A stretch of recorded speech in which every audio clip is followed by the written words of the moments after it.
Number 5. The WOW signal. In a 1959 paper, Cornell University's physicists had speculated that any extraterrestrial civilization attempting to communicate with radio signals might use a frequency of 1420 MHz, which is naturally emitted by hydrogen, the most common element in the universe. In 1973, after completing an extensive survey of extragalactic radio sources, Ohio State University assigned the Big Ear to the scientific search for extraterrestrial intelligence famously known as SETI. Giant dish. Think Jodie Foster in Contact. 1977, Jeremy Amon, a SETI volunteer astronomer, was analyzing by hand large amounts of data processed by an old IBM computer. He spots a series of signal intensities and frequencies that left him and his colleagues astonished. The WOW signal was the first radio signal detected from Earth. The signal came from the direction of the constellation Sagittarius. Amon discovered the anomaly a few days later while reviewing the recorded data. Impressed by the result, on the computer printout he circled 6EQUJ5 and wrote 3 letters beside it.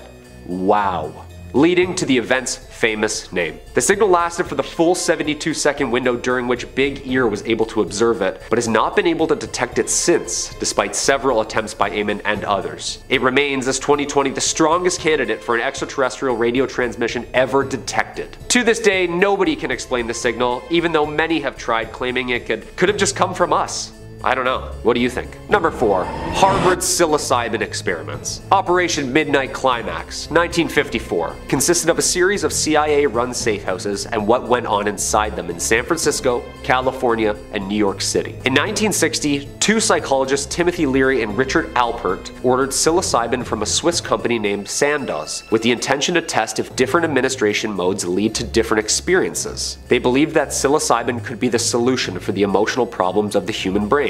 The first test group was 38 people of various backgrounds. 167 subjects in total participated in the study, willing or unwilling. In 1961, Leary decided to orient the study towards psilocybin mushrooms and the rehabilitation of prison inmates. The San Francisco safe houses were closed in 1965, and the New York City safe houses soon followed in 1966. Operation Midnight Climax and Project MK Ultra were considered to be so secretive that few people, even of the highest government positions, knew of their existence. Midnight Climax being a sub-project of MK Ultra's The Mind Control research program that began in the late 1950s by Dr. Sidney Gottlieb, who was a chemist of the CIA. Unlike Project Artichoke, Operation Midnight Climax gave Gottlieb permission to test drugs on unknowing citizens, which made way for the legacy of this operation. Hundreds of federal agents, field operatives, and scientists worked on these programs before they were shut down in the mid-1960s.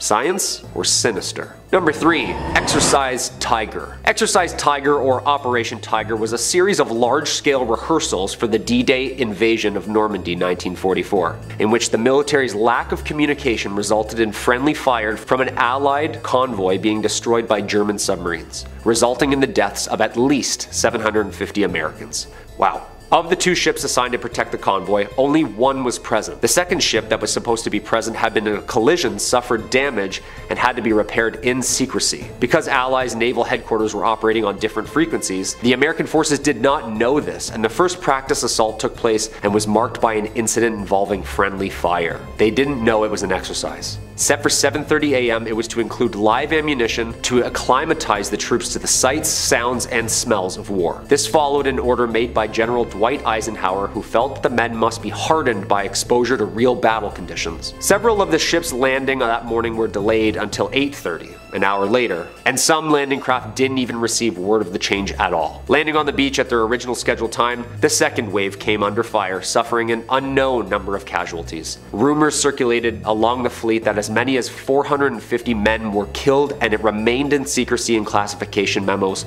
for numerous years after. I've seen Saving Private Ryan, and I can only imagine what this site looked like. Number 2. The Manhattan Project. Nuclear fission by chemists in 1938 made the development of the atomic project a theoretical possibility. The Manhattan Project was a research and development exercise during World War II that produced the first nuclear weapons. It was led by the United States with the support of the United Kingdom and Canada. Nuclear physicist Robert Oppenheimer was the director of the Los Alamos laboratory that designed the actual explosives. The Army component's first headquarters were in Manhattan, hence the name, the place name, and the official code name. The project began in 1939 and employed more than 130,000 people and cost nearly $2 billion to fund. Research and production took place at more than 30 sites across the US, United Kingdom, and Canada. During 1939, physicists drafted the Einstein-Szilard letter, which warned of the potentials of this extremely powerful creation of a new type. They had it signed by Albert Einstein and delivered to President Roosevelt. In 1941, President Roosevelt approved the atomic program, and Roosevelt chose the Army to run the project rather than the Navy because the Army had more experience with large-budget scientific projects. Plutonium was then chemically separated from the uranium by scientists, and the Fat Man and Little Boy implosion weapons were created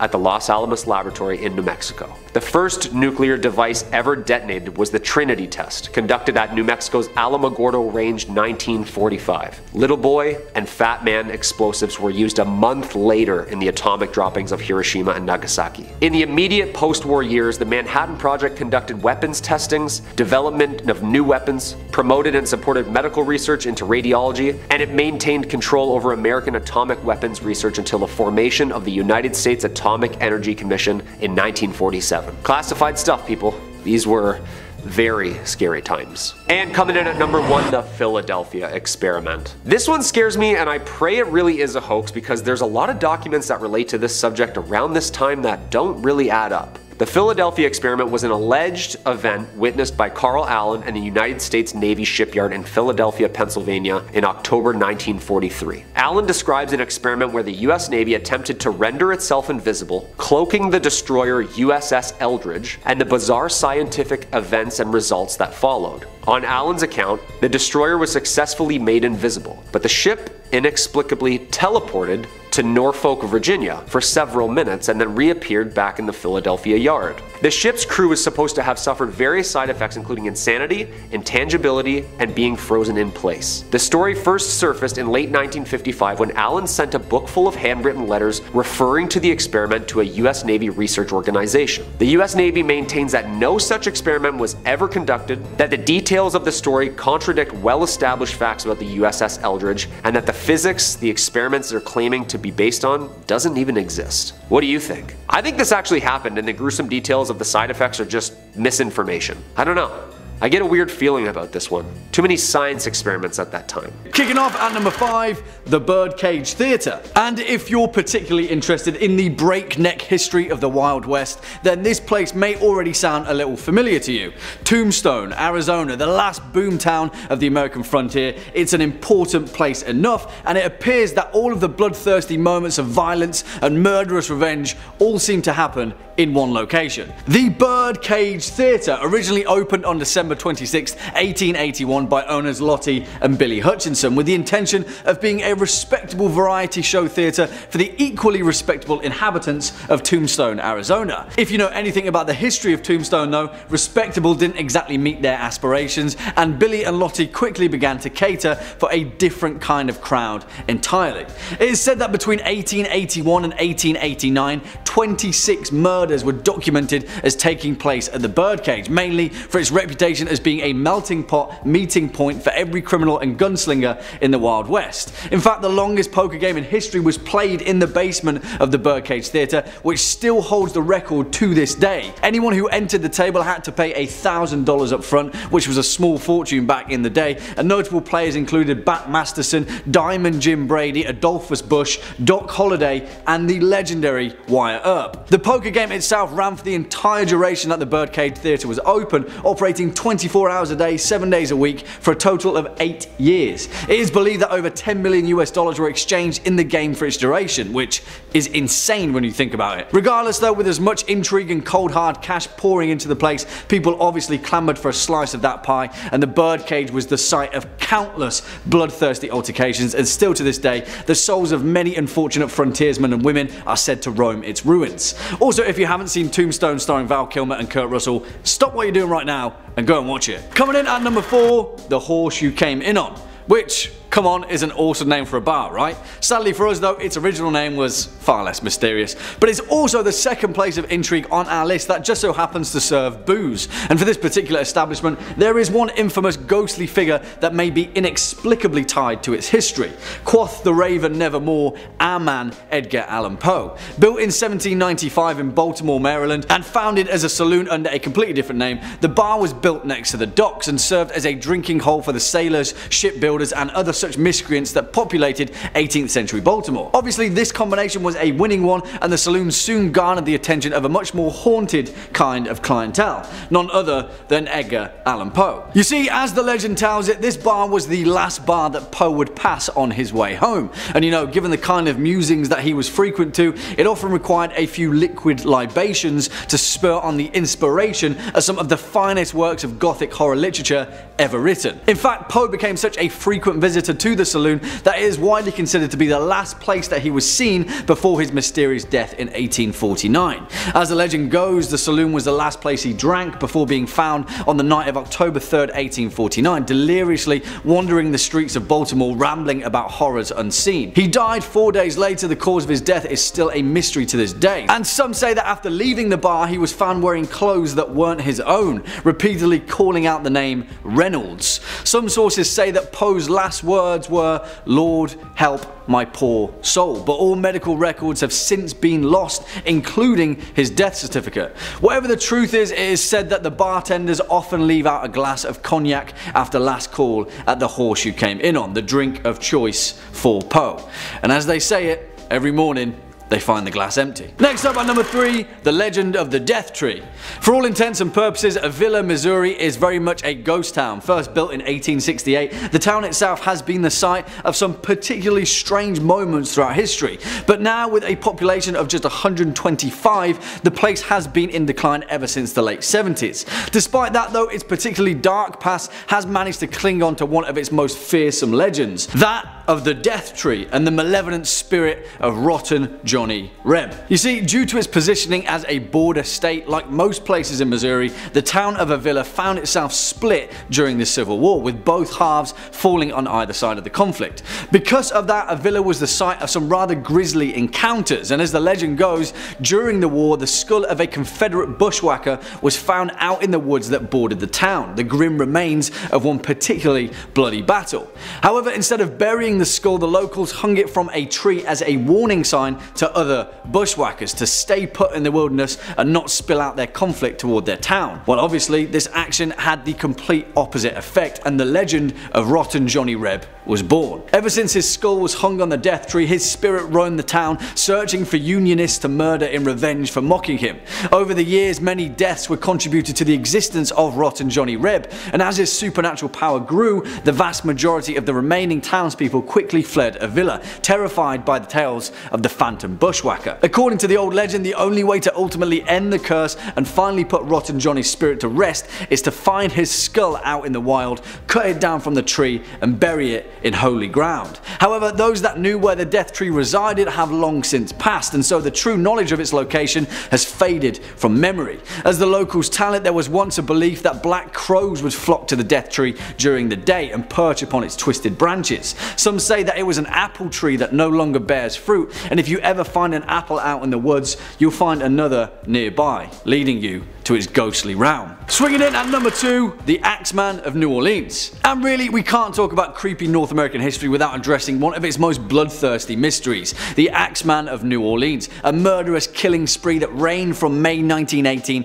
to October 1919, taking the lives of 6 innocent people and grievously injuring 6 more, and that may also have started much earlier in 1911, but that's anyone's guess. You see, despite the very public panic and revelation of his crimes, the Axeman was never identified, and the murders remain unsolved to this very day, and more than likely they will never be solved. As the name suggests, the Axeman's modus operandi was to murder with an axe, which strangely enough often belonged to the victims themselves. In most cases, the scene of the crime was relatively similar, where a panel on the back door of a home was removed with a chisel, where the Axeman then entered covertly. Even stranger still, none of these crimes were motivated by robbery, and the Axeman never saw fit to steal from his many victims. Which begs the question, Why? You see, whilst the notorious H.H. Holmes is widely considered to be America's first serial killer, the Axeman of New Orleans is considered to be the first and most outwardly public, toying with the Louisiana police during his campaign of terror. The vast majority of the Axeman's victims were Italian immigrants or Italian Americans, leading many to believe that his crimes were ethnically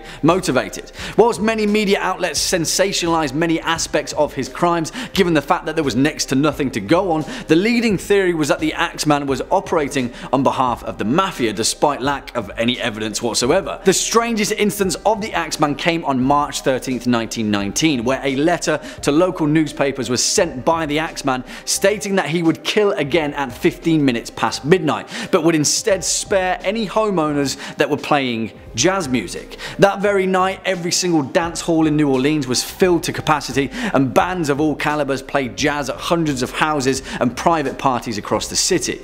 There were no murders that night, and that was the last correspondence of the Axeman of New Orleans. His bloodthirsty mystery forever unsolved. And finally, coming in at number 1 spot, the Brown Mountain Lights, which is an intriguing name nonetheless, but the truth of the matter remains there is perhaps no other such source of North American mystery than the Brown Mountain Lights, a potentially paranormal phenomena with so many differing explanations that it's anyone's guess where on earth this legend first started. The lights themselves are a series of ghost lights that emerge near Brown Mountain in North Carolina that reportedly on any clear evening can be seen for miles across the mountain overlook. Now, although there are countless instances of strange lights that emerge all across North America, the Brown Mountain Lights seem to stand out as the most consistently sourced and verified. The earliest verified accounts date all the way back to September 24th, 1913, where a fisherman reported to the horizon every single night. First dismissed as a trick of the horizon, the site became the study of the US Geological Survey, who gave credit to the witnesses' claims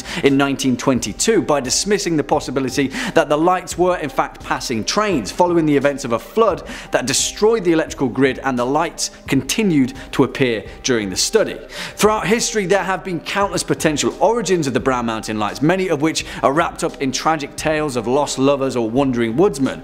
However, the oldest and perhaps most profound explanation dates all the way back to the year 1200, where the legend goes that the Cherokee and Catawba nations engaged in a vicious battle upon the ridge of what is now known as Brown Mountain. There, so much blood was shed by either side that even the bodies of their most mighty warriors were lost beneath the soil. That night, after the fight had ended and the blood spilt, the women of both tribes lit torches and they scoured the ridge for the bodies of their fallen loved ones. It is said that night after night they would light their torches again in search of their lovers' bodies, never to be found. Local legend says that this mournful scene was so tragic and intense that the expeditions of Ernest Giles. Ernest Giles really only has himself to blame when it comes to his expeditions because he went on 4 separate ones. You'd think that he would have learned his lesson after the first one, but I guess not. Ernest Giles lived from 1835 to 1897 and was an explorer of Australia. Not much was known about Australia at this point other than the fact that it was pretty big. Ernest Giles wanted to shed some light on the country and made it his mission to explore the continent. His first expedition was in 1872 and was decently successful. Him and 2 other men wandered around the continent and discovered some interesting landmarks on the way. The second one wasn't nearly as well thought out though. Ernest set out on an expedition with 1 other man named Alfred Gibson. Apparently Alfred Gibson knew absolutely nothing about exploring in the desert though, so this was a pretty silly move to have this guy be your one partner. At the 8-month mark, the 2 were deep into the Australian wilderness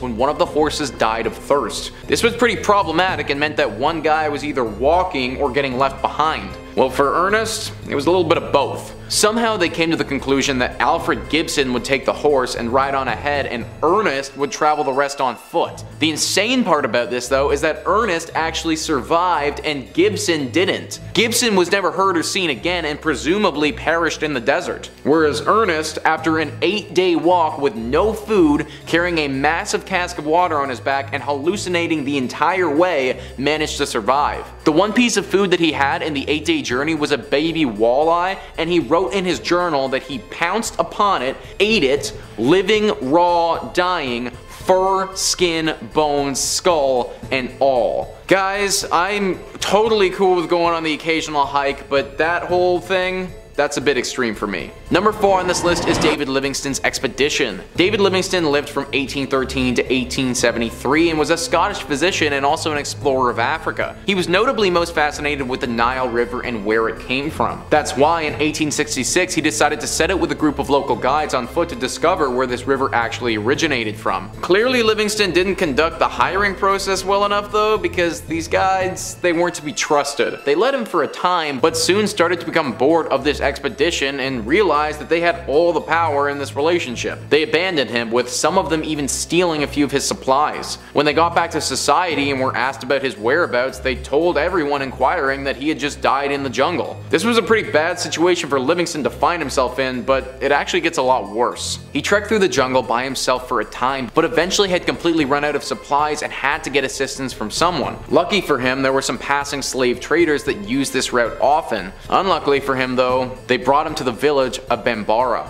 Clearly the villagers here were not accustomed to seeing a white person and were pretty shocked by this. They responded by taking Livingstone and putting him into a zoo. That's right guys, David Livingstone was put into a roped off cage so that he could be an attraction for those passing through the village. Finally, someone who knew Livingstone heard of this man that was caged up and came to his rescue. When he got there though, Livingstone wasn't in the best shape. Extremely malnourished, crippled, and currently dying of malaria, he'd definitely seen some better days. He was saved from the cage, but didn't last too much longer after that, eventually dying from disease. This story just goes to show you that if you're gonna get a guide, make sure it's somebody that you can trust. Number 3 on this list is the South Pole Expedition. Sir Ernest Shackleton was an Anglo-Irish Antarctic explorer who lived from 1874 to 1922. After hearing about his 1914 expedition to Antarctica though, it's actually a miracle that this guy made it all the way to 1922. The explorer had the goal of making it across Antarctica. They'd intended to take a ship, land on the continent, and then trek across it to the other side. What they were going to do when they got to the other side is anyone's guess, but luckily they never even needed to worry about that part. No, the issues for them happened far earlier. As they were sailing to Antarctica, they started slowing down and slowing down and slowing down until they finally stopped completely. They realized that the water around them had turned to ice and they were now frozen in place. Rather than get out and walk it, they decided to wait until the ice thawed and then they would keep going. They apparently sat on that ship waiting for this to happen for 10 months though. Then at the 10-month mark, the ice didn't break and their ship just actually sank. So now we have this group of explorers without much supplies, stranded on the ice in the middle of an ocean. They were smart enough to save their lifeboat though and managed to take it and themselves to the nearest landmass. By this point, the expedition was completely ruined and now they just needed to focus on survival. They had to leave some men behind, and Ernest and some other guys got in a lifeboat and decided to sail it over 800 miles in the ocean. It should also be noted that this was during World War I, so if they ran into the wrong ship, then it could have all been over for them anyways. They made it to land and then they realized that to get to people, they actually needed to climb an entire mountain range. And believe it or not, they actually did and finally made it to some civilization on South Georgia Island. This expedition didn't lose as many men as some other ones, but pretty much anything that could go wrong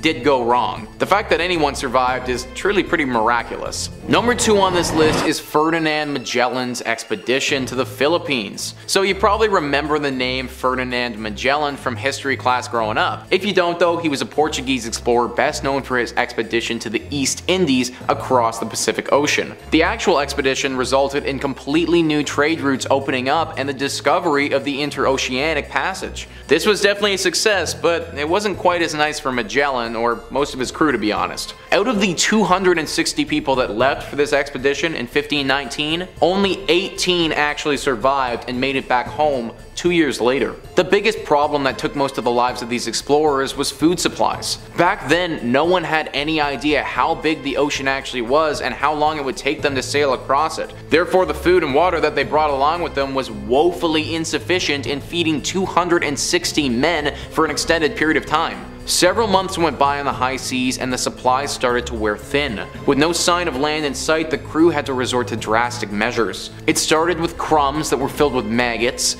then moved on to cooked leather that was on the boat, then went straight to sawdust, and then finally to any rats that they could find. This was just for food though. For drink, They had to have yellow water. I feel like I don't need to explain what that is, but I can promise you that it wasn't pretty. Many people died from disease and malnourishment on the boat before they finally reached the Philippines. Here, they were attacked by a bunch of natives and Magellan was stabbed in the face with a spear. So I suppose that you could argue that this expedition wasn't cursed since they actually did reach their destination, but 18 out of 260 is a pretty rough ratio of survivors, and drinking pee-pee water while eating boat leather, I mean, that doesn't sound too great either. Number 1 on this list is the Spanish expedition to the Gulf of Mexico. Back in the early 1500s, there was a craze in Europe for acquiring gold. This was especially true about the gold in the Americas, this magical new land of resources that had recently been discovered. Well, Alvar Núñez Cabeza de Vaca, and yeah, that's his actual real name, was a Spanish explorer who wanted to get in on the action. He decided to organize an expedition to America right around where Florida is, get his share of the gold, come back to Spain, and be a rich man. This didn't work out the best for him or countless men that he decided to bring along though. The Spanish explorer managed to round up about 600 other Spaniards to come along in this expedition for gold. They set off from Spain and actually managed to cross the Atlantic without too much of a hitch. When they got to what's now the Dominican Republic in a layover, they did lose roughly 100 of the men though. Now this wasn't too bad because they still had about 500 and the 100 men just decided that they were done with the mission and wanted to stay in the Dominican, but it was the beginning of the bad luck for the remaining crew. After leaving this layover, they immediately got hit with a massive hurricane which killed tons of men and lots of their horses. Then, when the remainder of the crew arrived in Florida, not only were lots of their supplies already lost, but they had to fight off countless waves of native attacks. They were losing miserably and had to get out, so apparently they broke down their weapons and supplies and tried to make some makeshift boats to get away from where they were. This actually worked for a little bit, right up until they got hit with another hurricane and fell into the sea. At that point, the roughly 80 men that survived this had to get to shore, but very quickly when they did, got enslaved by the native people that had been attacking them in the first place. 10 years later, 4 men managed to cross into a Spanish colony in Mexico, claiming that they were the only 4 men left from the initial expedition that set out a decade ago. 4 men out of 600. I have no idea what cursed this expedition, but this thing, it was doomed the second they left Spain. Number 5 on this list is the Bassano Vas. The Bassano Vas is one of those old family heirlooms that you really don't want to get passed down to you. It started out as a wedding gift, also something that you really don't want to receive on your wedding day. Anyways, it's a pretty vase, so the couple accepted this vase and then tragedy struck. On the night of the wedding, after the ceremony, the bride was found dead in her room. It's said that she had her hands wrapped around this vase as she was dying, and in her final breaths before passing, vowed to have her revenge. This little vow at the end muddles things because we're not sure whether it was the vow that cursed the vase or if the vase was already cursed, but whatever. Adding it to the story makes it a little bit more interesting, so she cursed the vase. Either way, at this point nobody realized that the vase had anything to do with the death of the young bride, which is really too bad. The vase turned into a family heirloom and was passed from generation to generation. As you can imagine, it didn't go so great for those who received this. More people kept dying, all of them extremely mysteriously. Eventually, somebody caught on and decided that this vase needed to get locked up for good. For a time, it was locked up in a secret location and nobody knew where this vase was. It should have stayed that way though. The vase in 1988 saw the light of day again and was sold off to a wealthy bidder who basically just bought an extremely expensive way to die. He died very soon after receiving this vase, and thus it began all over again. The vase exchanged hands some more, killing off more and more people as it went. Finally, somebody with some proactive thinking gave it to the police. Now, nobody knows where it ended up. Whether the police destroyed it, hid it, or held onto it is anyone's guess. Number 4 on this list is the Chained Oak. This one is really interesting, and even though history hasn't necessarily hidden it from us, it's definitely tried to negate the consequences. Atlas Obscura says, the chained oak is an old tree wrapped in chains to prevent its branches from falling. This is due to an alleged curse put on the tree when, in 1821, the 15th Earl of Shrewsbury refused a woman's pleas for money. It's said that she then put a curse upon the nearby oak. For every branch that falls from the tree, a member of the Earl's family would die. Later that night, one of the Earl's relatives died suddenly under mysterious circumstances. Convinced that the curse was true, the Earl ordered that the branches of the oak should be chained up to prevent more from falling. I feel for that Earl's family, man. Like, literally, I'm just a grandkid of this dude, and now if this tree breaks a little bit, I'm gonna die? No thank you. At least the Earl had the sense to chain up the tree and make sure that it won't happen to harm his family. But one big storm rolls through that place and wham, now some random person is just dying. Just pray that you don't happen to be the descendant of this guy, and if you are, cross your fingers those chains were done up tight. Number 3 on this list is the baker's wedding dress. Marriage is supposed to be one of the happiest times of your life.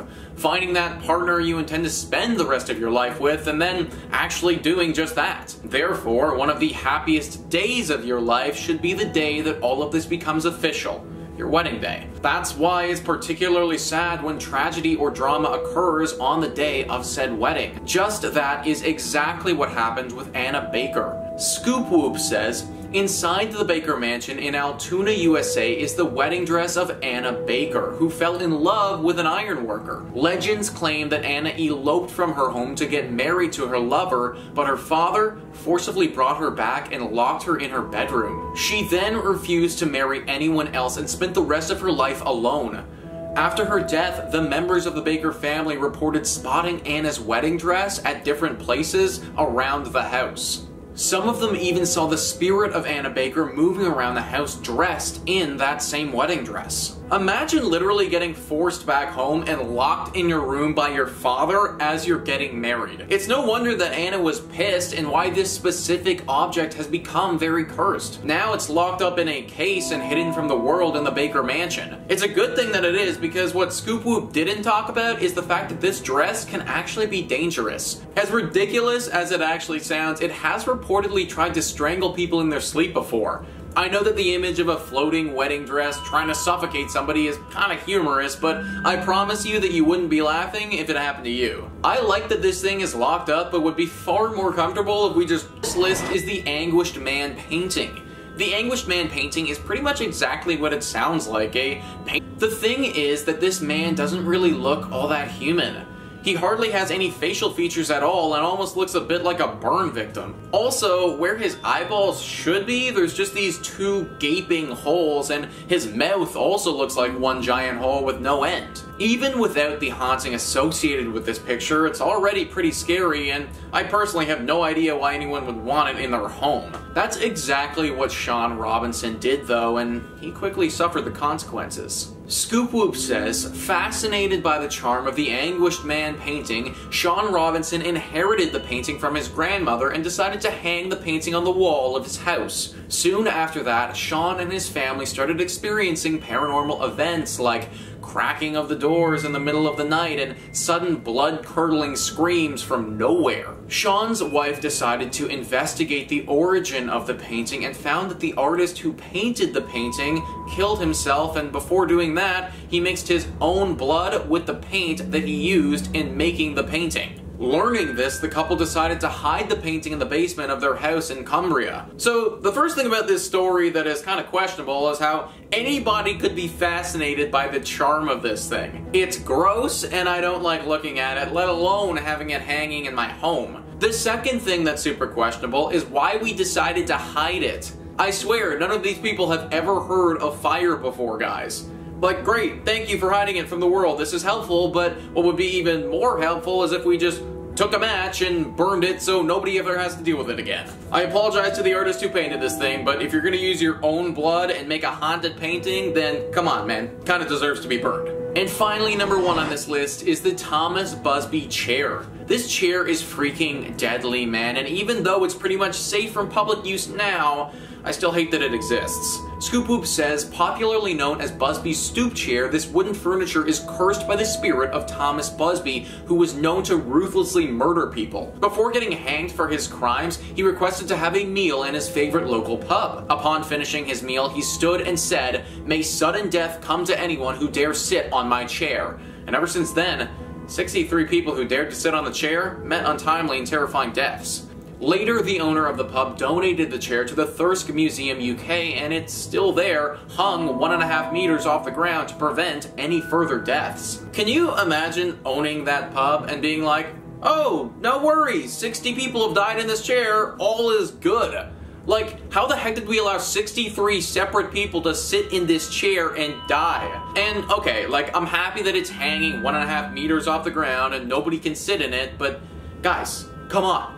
This is literally a dangerous weapon that we have right here. The fact that this thing hasn't been totally dismantled is kind of ridiculous. What happens if somebody steals this chair and then decides, you know what, I'm gonna murder people with it without anybody finding out? Frankly, I think history should have hidden this thing a little bit better. Number 5 on this list is the two-headed dog. This truly is a chilling story of one of the most well-known mad scientists in all of history. Vladimir Demikov was a Russian scientist who was fascinated with transplantology. Just how Dr. Zeus would make up words, well, our mad scientist did the same with transplantology. He coined the term and brought the world's attention to his very questionable experiments. He had become rather successful at transplanting organs between his favorite test subject, dogs. Giving one dog the organ of another dog and having that organ function, well, this was new science back then. This part of his work has actually done wonders in medical science for humans, as now transplanting an organ or donating one after you pass away is commonplace. What he does next, though, hasn't done that much for our medical practices at all, and just raised a bunch of controversy. Vladimir wanted to push the envelope and go as far as he possibly could with his experiments. This is what led him to the two-headed dog. This picture was taken in 1959 and shows one larger host dog, a German Shepherd, with the head of another smaller dog sticking out of it. An article written by Aaron Kelly writes, "Thanks to the team's wealth of experience, the operation took a mere 3.5 hours. After the two-headed dog was resuscitated, both heads could hear, see, smell, and swallow. Although Shavka's transplanted head could drink, she was not connected to Brogan's stomach. Anything she drank flowed through an external tube and onto the floor. In the end, this two-headed dog lived only 4 days. Had a vein in the neck area not accidentally got damaged, it may have lived even longer than Demikov's longest living two-headed dog, which survived 29 days. Even setting aside the deaths of the canine subjects, the moral implications of Demikov's experiments are tricky. This head transplantation, unlike some of his other advancements in the field of transplantology, had no real-life applications. Yet there were certainly very real implications for the dogs. So guys, my personal opinion here is that this should have been shut down from the first wind anyone got of it. The fact that it continued for as long as it did is honestly pretty sickening to me. Now we're just left with some of these creepy pictures of some experiments that really never should have happened. Number 4 on this list is the Salem UFO. This is one of the most famous photographs of a UFO to date, and one that people keep coming back to as potential proof for alien life. The image was captured on August 3rd, 1952, and as you can see, shows 4 bright orbs in the sky. This was taken in Salem, Massachusetts at Salem's Coast Guard Air Station. Now there's been many potential explanations thrown around about what this could be, but the most prominent is definitely aliens. Some have speculated that it could be a reflection of light, some weird looking clouds, or just a product of a 1950s camera malfunctioning. Now these are all possible, but I'm gonna be honest, these are some pretty strange looking things in this picture. They look pretty much exactly how one would imagine a UFO to look. It also just so happens that around this time, tons of other UFO sightings were happening as well. This could have just been a coincidence, or it could be an actual sighting because they were just actually flying around back then. Comment down below what you guys think about this image. Was it a freak camera thing, or was it actually a UFO? Number 3 on this list is the Amityville Ghost Boy. The Amityville horror house is one of the scariest real-life ghost stories in human history. It all started when this home was host to a gruesome tragedy. Ronald Defoe Jr. shot and killed 6 members of his family in this house in 1974. Those who were killed never really left though, and haunted the next people who lived in this home. The hauntings got so bad that our favorite real-life Ghostbusters came in to save the day, Ed and Lorraine Warren. This case has most likely gone down as their most famous in their time as being active paranormal specialists. Now, the photo in question is of a young boy with bright white eyeballs. History vs. Hollywood writes, the photo below was allegedly taken inside the Amityville house in 1976. It's become one of the most famous paranormal photos of all time. It features what appears to be a young boy with white eyes who's peeking out of a doorway. George Lutz revealed the Amityville Ghost Boy photo on the Merv Griffin show back in 1979, 3 years after it was taken. The image was supposedly captured by Gene Campbell, a professional photographer who was part of the team who worked with paranormal investigators Ed and Lorraine Warren. Gene had set up an automatic camera that took infrared pictures to capture the second floor landing during the night. Equipped with black and white film, his camera captured this Amityville Ghost Boy photo that some have speculated could be the ghost of the murdered child John Defoe, who'd lived in this house with his family prior to the Lutzes. How a child would have gotten into this home, what he would have been doing here, these are all the questions that we don't know and probably won't ever know. That's why for now anyways, the most probable explanation is that of a ghost. Number 2 on this list is the Delove Pass. The Delove Pass incident is a tragic event that occurred in 1959. 9 Russian hikers died on February 1st and February 2nd in some very strange, unexplained circumstances. Listen to what Wikipedia writes about the manner to which these bodies were found. After the group's bodies were discovered, an investigation by Soviet authorities determined that 6 had died from hypothermia, while the other 3 had been killed by physical trauma. 1 victim had major skull damage, 2 had severe chest trauma, and another had a small crack in the skull. 4 of the bodies were found lying in running water in a creek, and 3 of these had soft tissue damage of the head and face. 2 of the bodies were missing their eyes, 1 was missing its tongue, and 1 was missing its eyebrows. The investigation concluded that a compelling natural force had caused the deaths. Numerous theories have been put forward to account for the unexplained deaths, including animal attacks, hypothermia, avalanche, katabatic winds, infrasound-induced panic, military involvement, or some combination of these. These are all plausible, but some other supernatural causes have also been thrown out there as well. Aliens, yetis, demons, these are all the things that people have speculated upon. The manner to which these people died is just so strange that it doesn't make sense. They were fine and then all of a sudden ran from the safety of their tents, not dressed for the elements. The picture that we have here is from just prior to this event taking place, and it's the last known image captured of these men alive. It's incredibly creepy because it looks as if they're walking into a snowy nothing. What was waiting for them in that nothing?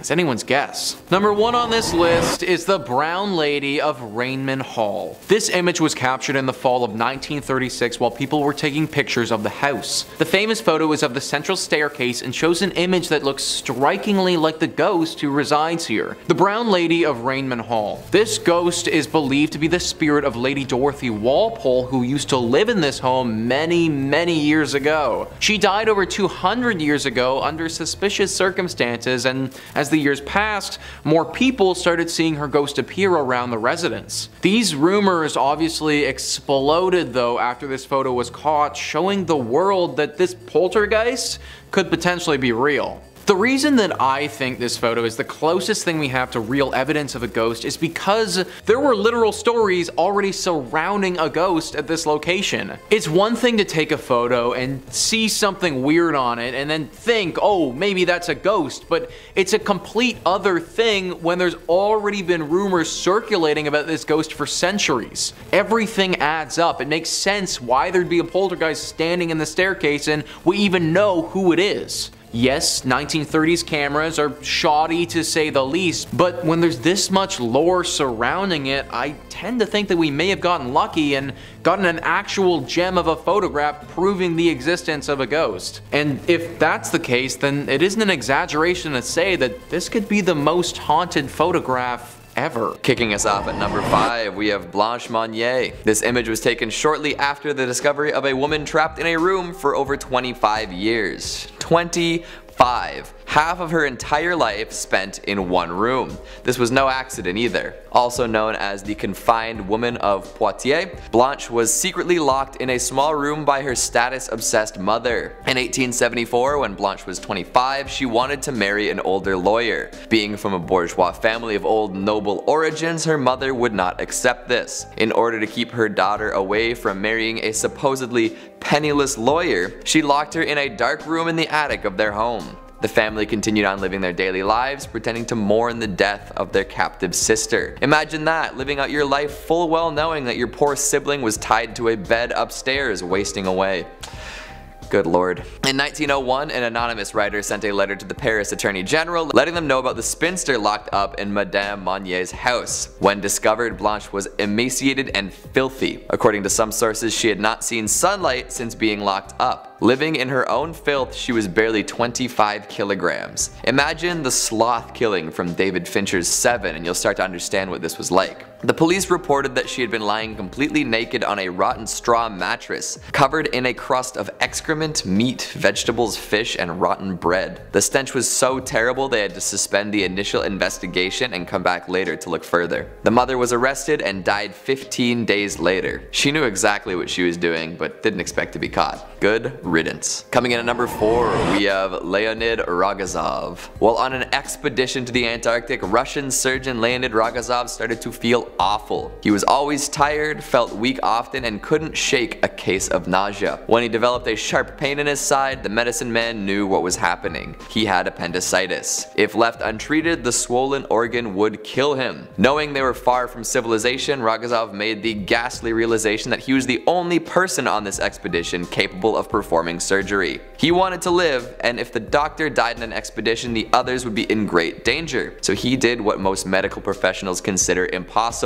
He performed an auto-appendectomy. He gathered some assistants, prepped his instruments, and began the procedure. If he were to lose consciousness, the helpers were instructed to inject him with adrenaline so he could keep going. Because of the nature of self-surgery, he couldn't apply a general anesthetic. It would just cloud his mind and limit his abilities. So he had to cut into himself and deal with that pain. Once past the abdominal wall, he had to move his intestines out of the way and remove his appendix with no other pain relief. In the end, the surgery was a success. The image of the procedure underway is haunting to say the least, with Razov's open abdomen on full display. He actually performed much of the operation by touch, as the mirror he had planned on using to look inside ended up being more hindrance than help.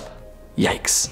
Coming in at number 3, we have a frozen Soviet soldier. This looks like an actual nightmare, like big The Shining vibes for sure. The story here is just as scary as the photo. In 1939, Finnish defenders would sometimes take fallen, frozen Russian soldiers and place them in the field, almost like human scarecrows. This photo is an example of that practice in action. The hope was that the frozen body would be seen as a guard at patrol and other soldiers would avoid that area. If they got close enough to see the reality of the situation though, the soldiers would be in for a scare. Some claim this is a form of psychological warfare, while others say it was just another deterrent. The Finns, defending land against almost 1 million Russians, had to fight guerrilla style in the Winter War. Being one of the coldest Finnish winters ever recorded, the cold caused massive losses. The amount of soldiers who froze to death is unknown, but we can see what the cold can do to a body in this picture. Not a way that anyone would want to go. Coming in at number 2, the Smiling Mad Bomber. George Peter Metesky terrorized New York City for over a decade in the 40s and 50s by planting homemade explosives in all sorts of public places. He planted over 30 bombs, with 22 of them actually going off and injuring over a dozen people. The last thing you would want to see from such a violent and terrifying person is a goofy grin, but unfortunately that's exactly what we got. Following an investigation that made use of an early form of profiling, Metesky was put behind bars.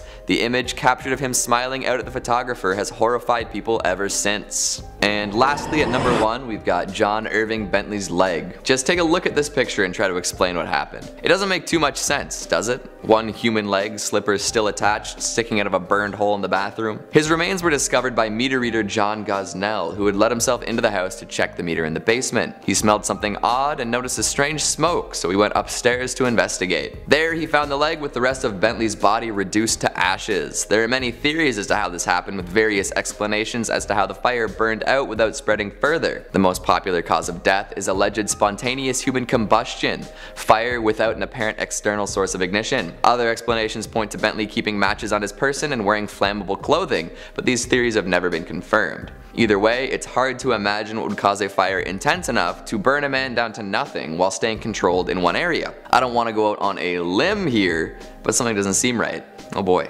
Number 5 on this list is the Catholic persecution in Britain. This happened in the 16th and 17th century and was really not a good time to be alive if you were Catholic. The list first says, Britain has been trying to rebrand its historical image with tea and monocles, though it's hard to do given how violent its history has been. We're not even talking about the colonies here. A civilian in Old Britain may die in a variety of ways depending on the time period. The worst, however, would have probably been during the Catholic Rebellion and their eventual persecution. It was generally a time of upheaval in Europe, largely over the question of which kind of Christianity is the best one. The situation was especially bad in England as the ruling Protestants really did not like the Catholic population. If you were suspected of being a Catholic or harboring one, there were a number of creatively horrifying ways you could die. One woman was slowly and publicly crushed to death simply for refusing to talk when she was questioned for supporting the Catholics. You could be drawn and quartered, hung, or just lynched by a mob. The mob thing was rare as the central authorities made sure to intervene and kill you themselves before the situation got so out of hands. How nice of them. Yeah, so just a casual death by public crushing for maybe supporting Catholicism. This is a time in history that I feel doesn't get brought up nearly enough based on what happened. In all honesty, I didn't even really know about this time until I started doing some research for this video. Maybe that is because the British government has tried to do a full rebrand and doesn't really want to bring up the dark past of what was once one of the worst times to be alive. Throughout history, people have consistently been persecuted for their beliefs and how they want to live their lives. This was one of the worst examples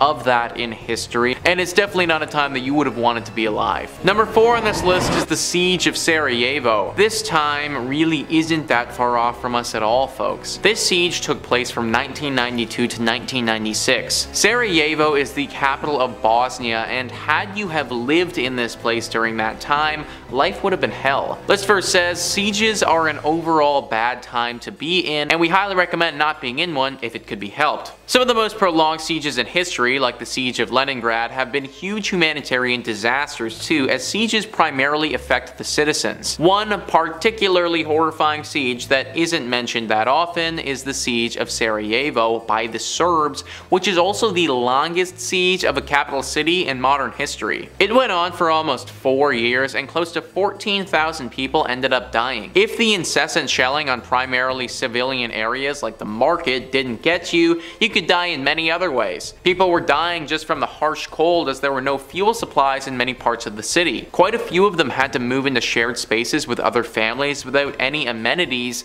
turning an otherwise functioning city into a giant refugee camp. Many people were killed by snipers who deliberately targeted civilians. Think about being a citizen in that city during that time. Your entire life is literally just about surviving at that point. And not just for a week or for a month, for literally 4 years. 4 years of constant attack in horrible conditions to live in. 4 years of fearing that you and your family are gonna be killed. 4 years of freezing and having no good food to eat at all. And this literally happened not that long ago, guys. This just as easily could have been one of us that was caught living there. You were just in the wrong place in the wrong time, and now your life is uprooted and you need to fight to stay alive. Number 3 on this list is the Sengoku period. This was a period that took place in Japan from about 1467 to 1600. List verse says, the Sengoku period lasting over 100 years was one of the most defining parts of Japanese history, as well as one of the most influential. A lot of historical Japanese pop culture is set in that period as it was a time of consistent war and rapidly shifting political climate. There were more warlords fighting for territory than you could count, as the central power of the shogun had weakened in recent times. For someone living in that period, war and suffering would have been part of your daily life. Apart from opposing factions regularly raiding villages and towns for supplies, civilians were often caught between battles they had nothing to do with. Of course, that wasn't the case in every village across Japan, as many of them thrived due to the shifting landscape too. For those caught between the battles or just lost in the vast swaths of ungoverned Japanese territory though, it was a dangerous time to be in. The period was noteworthy for its brutality and general disregard for human life, and gave way to some of the most fearsome samurai warriors in Japanese history. There are a few documentaries on this time period of Japan, and they are all very informative and super interesting. It's pretty neat to look back now and see what was going on, but back then, having to live through it, that would have been horrible. It really was like a massive game of Risk that everyone was playing. And even if you were just a farmer trying to survive, it didn't matter. You were now caught up in this massive game of Risk, and your life was constantly on the line. Number 2 on this list is the Roman Empire. Okay, wait, I thought the Roman Empire was supposed to be one of the greatest empires ever. Well, it was. And if you were one of the leaders or a member of the elite class during this time, then you were laughing. But for some, it wasn't as nice. Specifically, the miners. The Roman Empire had a lot of slaves, mostly people that were taken from conquered territories and forced to work for the Romans. The worst possible place that you could be sent though was the mines. If you were a slave and you got sent to the Roman Empire mines, then it's about to get horribly bad. The conditions were awful down there. Mining was relatively new back then, and there wasn't really any advanced technology to help these people. Not that they would have received any help anyways though. The Romans were brutal to these people, and specifically handpicked people they didn't like to be sent down there. Disease was widespread because people were literally worked to death and never cleaned. They were given very little food, and if they weren't producing quick enough, then they would just be killed. And oftentimes, these killings were of amusement to the guards as well, and they would mutilate you or throw you in a pit with a hungry wild animal. There were literally no redeeming qualities to the mines at all, and you probably wished for death if you got sent there. And finally, number 1 on this list is the year 536. Kind of a specific year here, folks, but from what I've heard, it was literally the worst. List verse says, when us laymen talk about the worst times in history, we're thinking of stuff like violence and proximity to cannibalism. We don't have any scientific parameters to measure how bad a time is for the people living in it, though we can make educated guesses. When it comes to actual scientists though, they don't bother with guesses or estimates, and have calculated the exact year it was the worst time to be alive in history, the year 536. Apart from the falling empires the world over and general political chaos, the year 536 also marked one of the worst global famines in human history. The famine was due to ash in the air blocking the sunlight, which isn't surprising as there were also quite a few humongous volcanic eruptions around that time for good measure. The foggy eclipse of the sun, as it was described then, was visible everywhere in the world, giving the whole thing an even creepier vibe. Combine that with brutal conflicts in many places around the world, and you know why the researchers chose the year 536 to be the absolute worst one in history. So basically, year 536 was just hell on earth. Everyone was either dying or fighting, or they were dying of not having any food at all. It's kind of crazy to think that only a few thousand years ago, this could have been us. Nowadays, farming is so advanced that most of us are in a pretty good place when it comes to food, but back then, if the river dried up or the sun didn't come out, that was it, guys. We just aren't going to be eating anymore. Just be thankful that the year is 2022 right now and not 536. Kicking off at number 5, Stone Tongue. Which again is a pretty damn awesome name for a death metal band, right? But if you're a fan of this series, you'll already know that lists like these are literal golden skull mines for naming yourselves in all your death metal glory. So metalheads that are looking for a band name, take note, please. And also, thank me later. Anyway, stone tongue. Let's first cast our gaze back to 1991 in Northamptonshire, Britain, where archaeologists discovered a gruesome and even stranger mutilation that emerged from the remains of Roman Britain. Now, it's no hidden secret that Britain is littered with instances of intrigue from the Roman occupation of Britain, but this one in particular seemingly doesn't fit any sort of logic, or any of the many other mysteries of ancient Britain. At the bottom of a burial pit, buried beneath dozens of other bodies, archaeologists found the skeleton of a man whose tongue had apparently been amputated and instead replaced with a flat stone wedged into his mouth. The burial site at Stanwick near the River Nene dates back from between the 3rd or 4th centuries, where people in Roman Britain would have congregated in small farming communities. Now, it's certainly not rare to find makeshift burial pits in Roman Britain. In fact, they are a dime a dozen. But the strange thing was, this guy was buried at the bottom, face down. And not only was he buried face down, which would usually indicate some sort of fear of him by the community, but his tongue was cut out and replaced with a stone. As researchers noted, this was something that just hasn't ever been identified as a practice so far in archaeological records. There are no other known occurrences of this ever happening in Roman Britain, so far anyway. And the fact that this was on top of the matter of him being buried face down, well, who the hell was he? What was he doing? It is believed that the man would have been in his 30s at the time of his death, and one theory is that he had mental health issues and was actually responsible for severing his own tongue.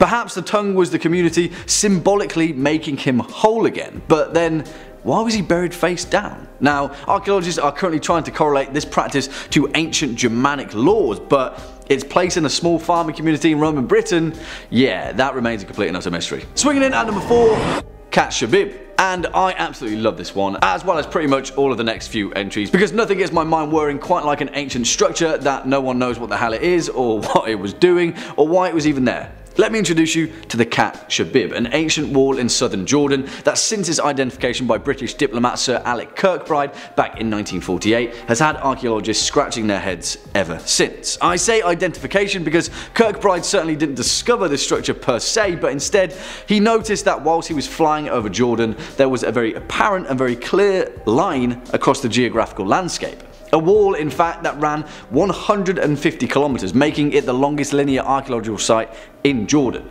Now, why would anyone build a wall of such length? Now, the Romans had reason to with the Picts, ancient China had reason to with Genghis Khan, but Cat Shabib? What's that all about? The thing is though, whilst the purpose of this wall is the frantic subject of debate, we do know who built it. The semi-nomadic Bedouin people led by the Arab prince Amir Shabib. Historically, there is a certain recognition of the Bedouin people using the wall, but there is still no concrete evidence to determine its purpose. Archaeologists during the 1940s and 1950s argued that the Cat Shabib was used for military and defense purposes. However, there is a clear problem with that assumption. This wall is far too low for it to have ever been a successful defensive mechanism, and although it is massive in length, at best estimates it stood at around just 1.5 meters high. What was it keeping out? Not a lot. So then why have archaeologists also discovered over 100 ruined towers across its span? Yeah, more and more questions. Oh, and also, did I mention that best estimates point toward it being built in the Iron Age? Yeah, Cat Shabib, everybody.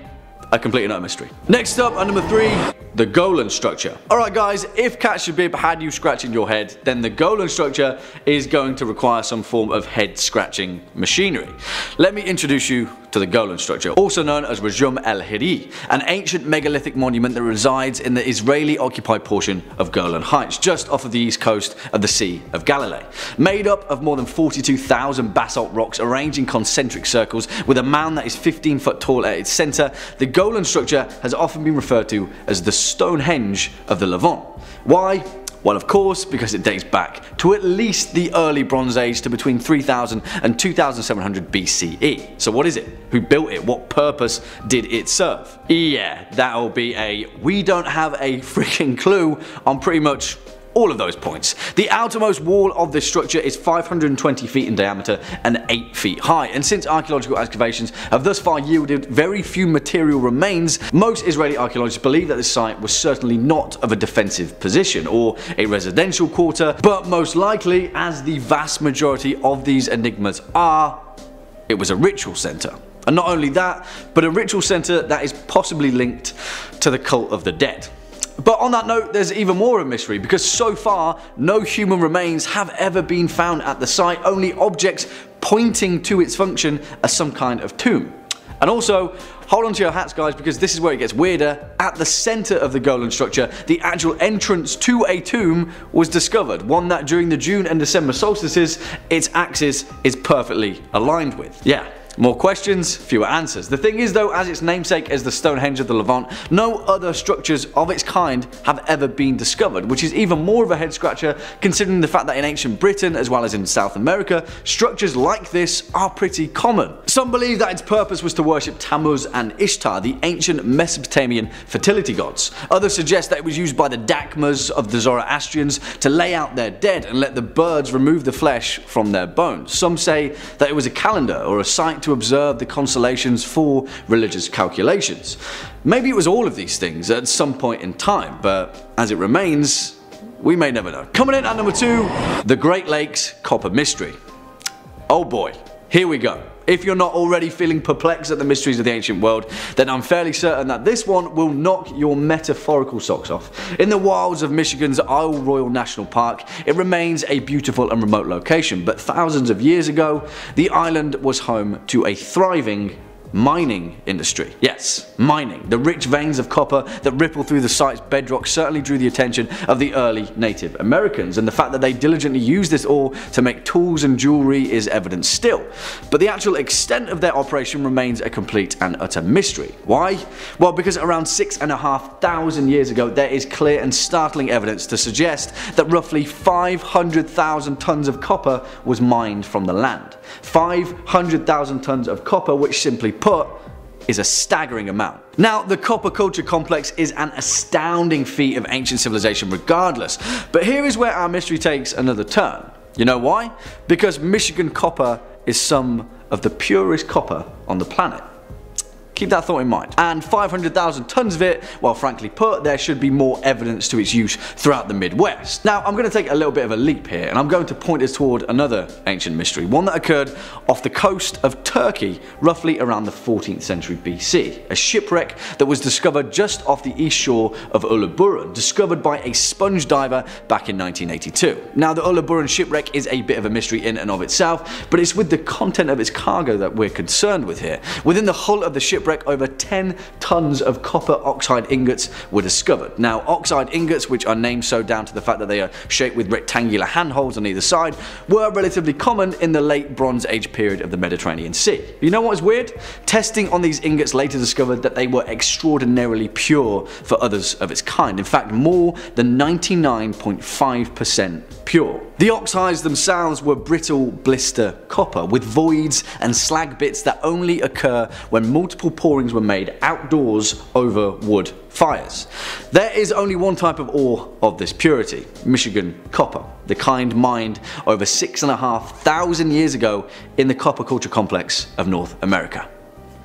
Yeah, beats me guys. And finally coming in at number 1 spot, the Ness of Brodgar.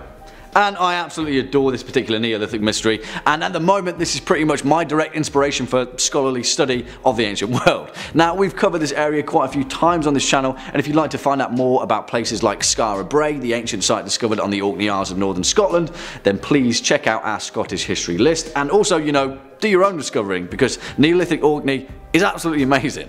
But there's another place that is even more remarkable than Skara Brae, the Ness of Brodgar, perhaps one of the most important discoveries in archaeological record depicting just what the hell was going on during the Neolithic period of ancient Britain. Now, back in 2003, in a site that occupies the central position with the Orkney archipelago that lies between the lochs of Stenness and Harray, an imposing complex of monuments were discovered, a series of structures that seemingly were of pivotal importance to Neolithic Orcadians, and perhaps even further afield, perhaps even the whole of ancient Britain. The site itself, which lies between the already discovered ring of Brodgar, a Neolithic stone circle that has its own mysteries, as well as the equally mysterious stones of Stenness, dates back to at least 3,300 BC.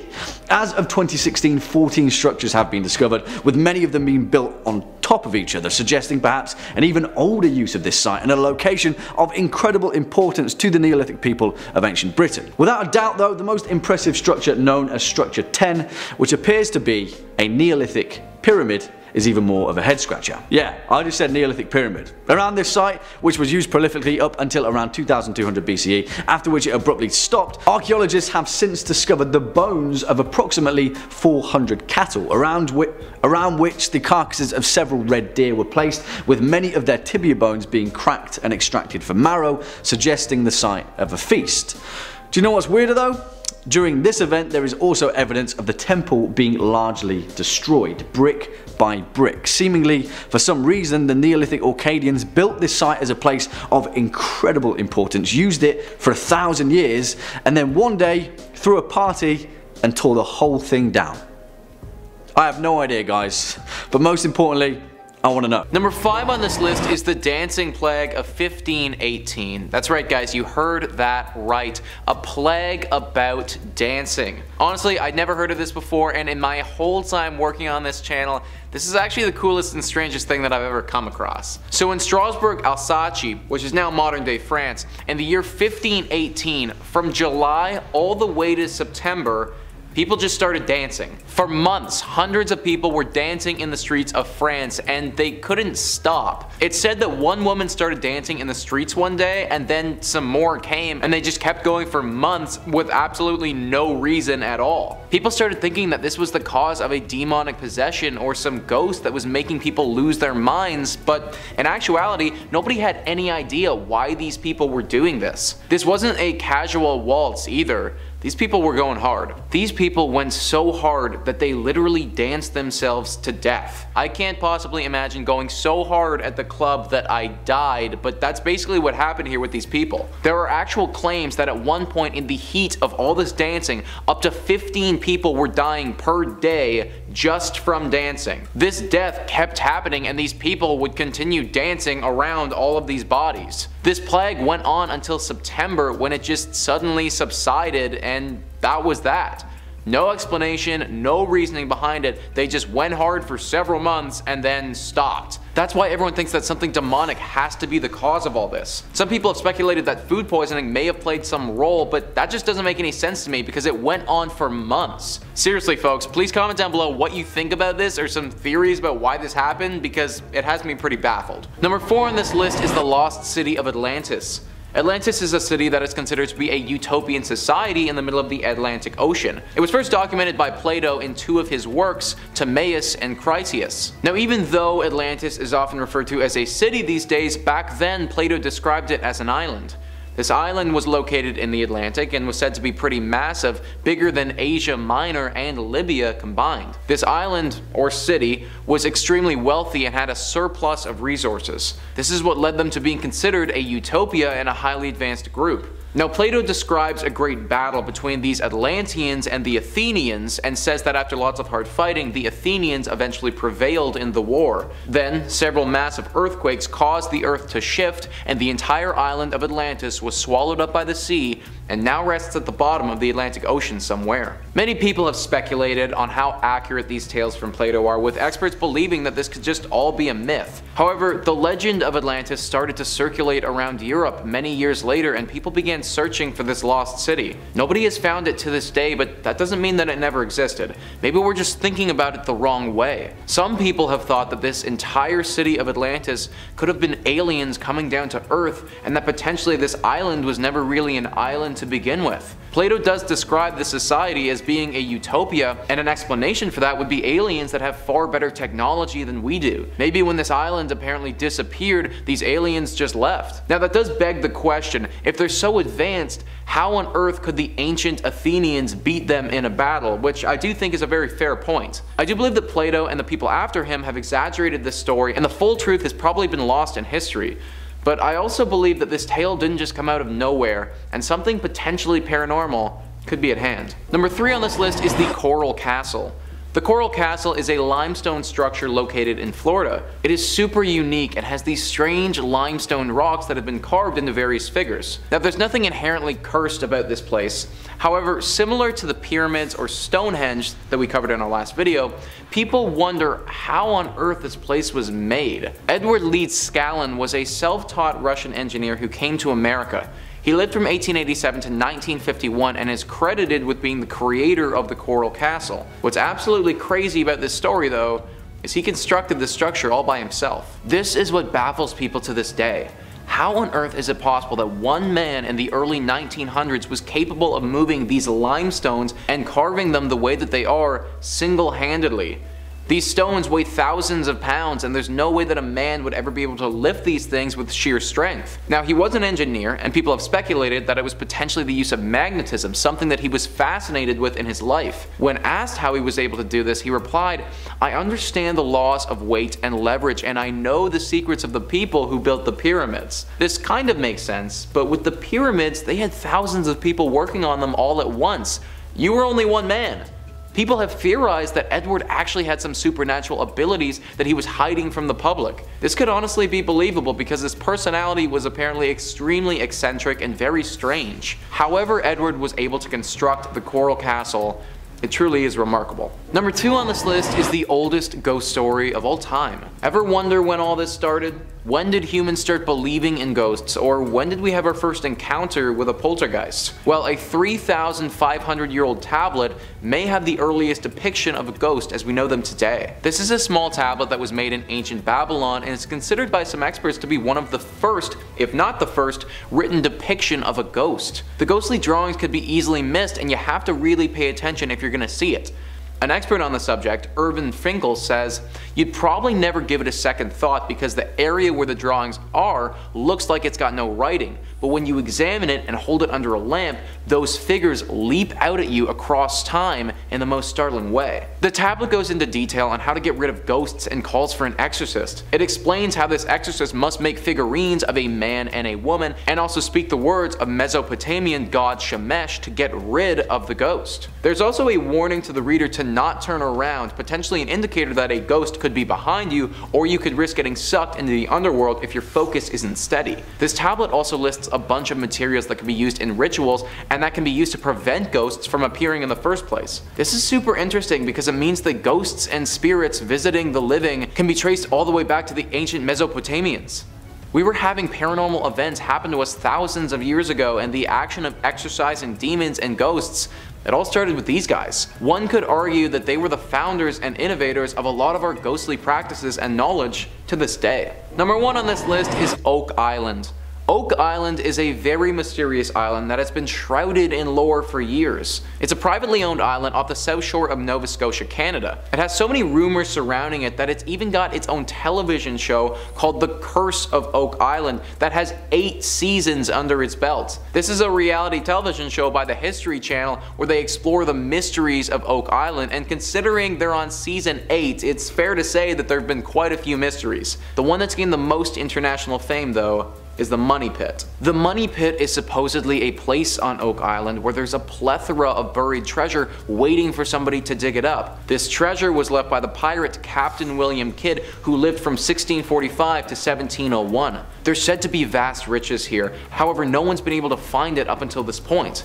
This is largely because finding buried treasure can be extremely difficult, but also due to the curse that surrounds it. The curse that hovers over this treasure states that 7 men will die in search of the treasure before it's found. To this day, there have actually been 6 deaths associated with this buried treasure. That means that if one more person was to die whilst they're looking for it, then the treasure would either reveal itself, or the next person who goes looking for it would be the one who finds it. Problem with this is that there's one more person who needs to die, and I don't think that anyone wants to be that unlucky number 7. Other than this pirate treasure, there's also rumored to be some extremely valuable and mystical items here. Never before seen Shakespearean plays, the Holy Grail, and the Ark of the Covenant have all been linked to Oak Island. If searching for cursed treasure is your cup of tea, and this is definitely the place for you. Number 5 on this list is the pyramids. The Great Pyramids are located in Egypt and are some of the oldest structures on the entire planet. The pyramids are said to have been constructed over 4,500 years ago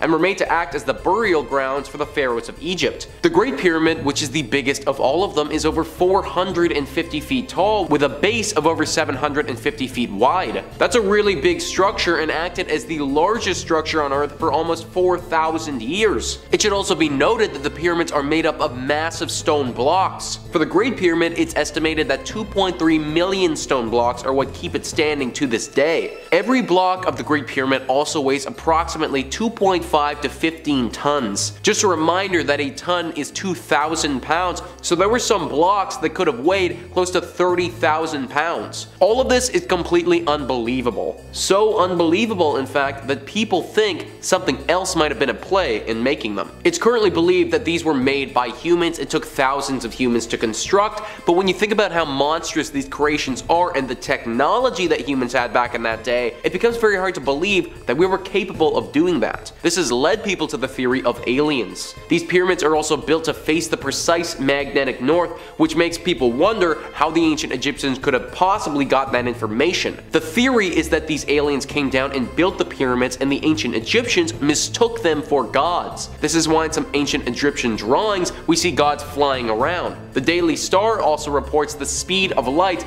is 299,792,458 meters per second, and the geographic coordinates for the Great Pyramid coincide with that if you just move the decimal points over several spaces. They believe that this was a clue from the aliens for us to discover later. Frankly, as cool as aliens are, I would honestly rather believe that humans made the pyramids. It's pretty cool to know that almost 5,000 years ago, our species was able to make something like that. I feel like I have a little bit of pride for those ancient Egyptians. Number 4 on this list is the Bermuda Triangle. You've obviously heard about the Bermuda Triangle before and the lore that accompanies this extremely mysterious place. If you don't know what it is though, then the History Channel classifies it as a mythical section of the Atlantic Ocean roughly bounded by Miami, Bermuda, and Puerto Rico, where dozens of ships and airplanes have disappeared. These disappearances have continued to this day, but started hundreds of years ago. Basically since people started crossing over the Atlantic Ocean and records of ships were being kept. In fact, it's believed that William Shakespeare's The Tempest was based on a real shipwreck that happened at the Bermuda Triangle. So legends of this place can at least be dated back to when he wrote that play, which was in the early 1600s. In 1918, the legend of the Bermuda Triangle reached an all-time high when the USS Cyclops,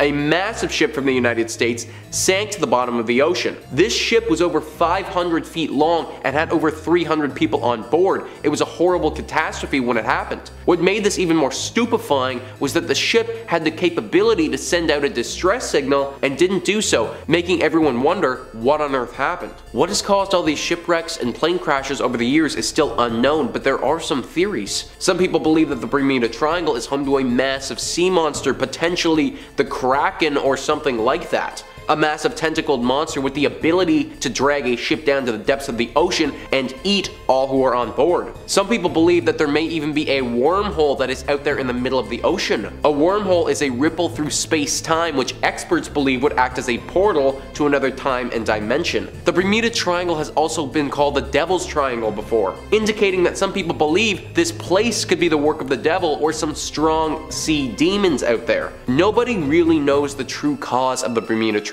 and considering it's been talked about for hundreds of years, we may never know. Number 3 on this list is Stonehenge. Stonehenge is very similar to the pyramids, having been built roughly 5,000 years ago and being so difficult to construct that people think some sort of paranormal events must have transpired. Located in Wiltshire, England, Stonehenge is a monument that features massive stones standing vertically that weigh roughly 25 tons. That's 50,000 pounds of weight that these monstrous stones have to them. The monument is oriented towards the sunrise on the summer solstice, but other than that, not a lot of people know why it's there or what its purpose was. Now it is owned by the Crown and considered a heritage site, but still people wonder, why was it put there in the first place? Some theories involve its effect on sound waves. When two people are playing a pipe and you walk around the stones, then you'll notice an effect where they cancel each other out. Some people have even chalked it up as being an ancient sex symbol, believe it or not. However, the most popular theory is similar to the pyramids in believing that it's aliens. I tend to believe aliens were capable of this more than the periods, to be honest. They are certainly arranged in a strange fashion and they have no set purpose. How is it possible for humans to lug stones that are 50,000 pounds to a location where there aren't that many stones to begin with. Stonehenge just screams like the sort of place where something paranormal happened, in my opinion. Number 2 on this list is Jesus. I feel like this wouldn't be a complete list if I didn't include one of the most mysterious events that occurred in all of history. Jesus lived 2,000 years ago during a tumultuous time. His life was one that we all remember and has inspired millions of people since he passed. His death is where something paranormal may have taken place though. Jesus died by crucifixion at the hands of the Romans. This was ordered by the governor Pilate, who felt the pressures from the Roman people and felt like he had to give in to them. The crucifixion process lasted for over 6 hours apparently, until Jesus finally gave his last breath. After he died, he was taken to his tomb, which was closed off and shut by a massive stone. This tomb was guarded by several officers for days, until on the 3rd day it said that the rock moved and Jesus ascended from that tomb to heaven. His body was no longer in the tomb on this day, and the belief that he went to heaven spread throughout the land. Now, a question a lot of people ask is, how do we know for sure that his body was gone and that tomb was actually empty? Now, we know that because after he was gone and his followers were claiming he was resurrected, then the best way for the Romans to stop that theory would have been to produce the body, which they were never capable of doing. So where did it go? Well, it's widely believed that Jesus ascended to heaven, that God acted and brought his son home to him. Maybe this event is less of a paranormal event and more of a miracle, but I still wanted to include it in this video. Number 1 on this list is the Dropa Stones. The legends of the Dropa Stones is a little bit up in the air, but if it is true, then there is certainly something paranormal afoot. The Dropa Stones are a collection of 716 circular discs that are said to be over 12,000 years old. They have very strange markings on them in a language that hardly anyone is familiar with. These stones were apparently discovered by Chu Pei Te, a Chinese archaeologist in the 1930s who found them inside some abandoned caves. They made their way to a translator who was able to decipher some of the markings and learn that they were referring to humans and aliens. So the theory is that aliens were present 12,000 years ago and had some serious interactions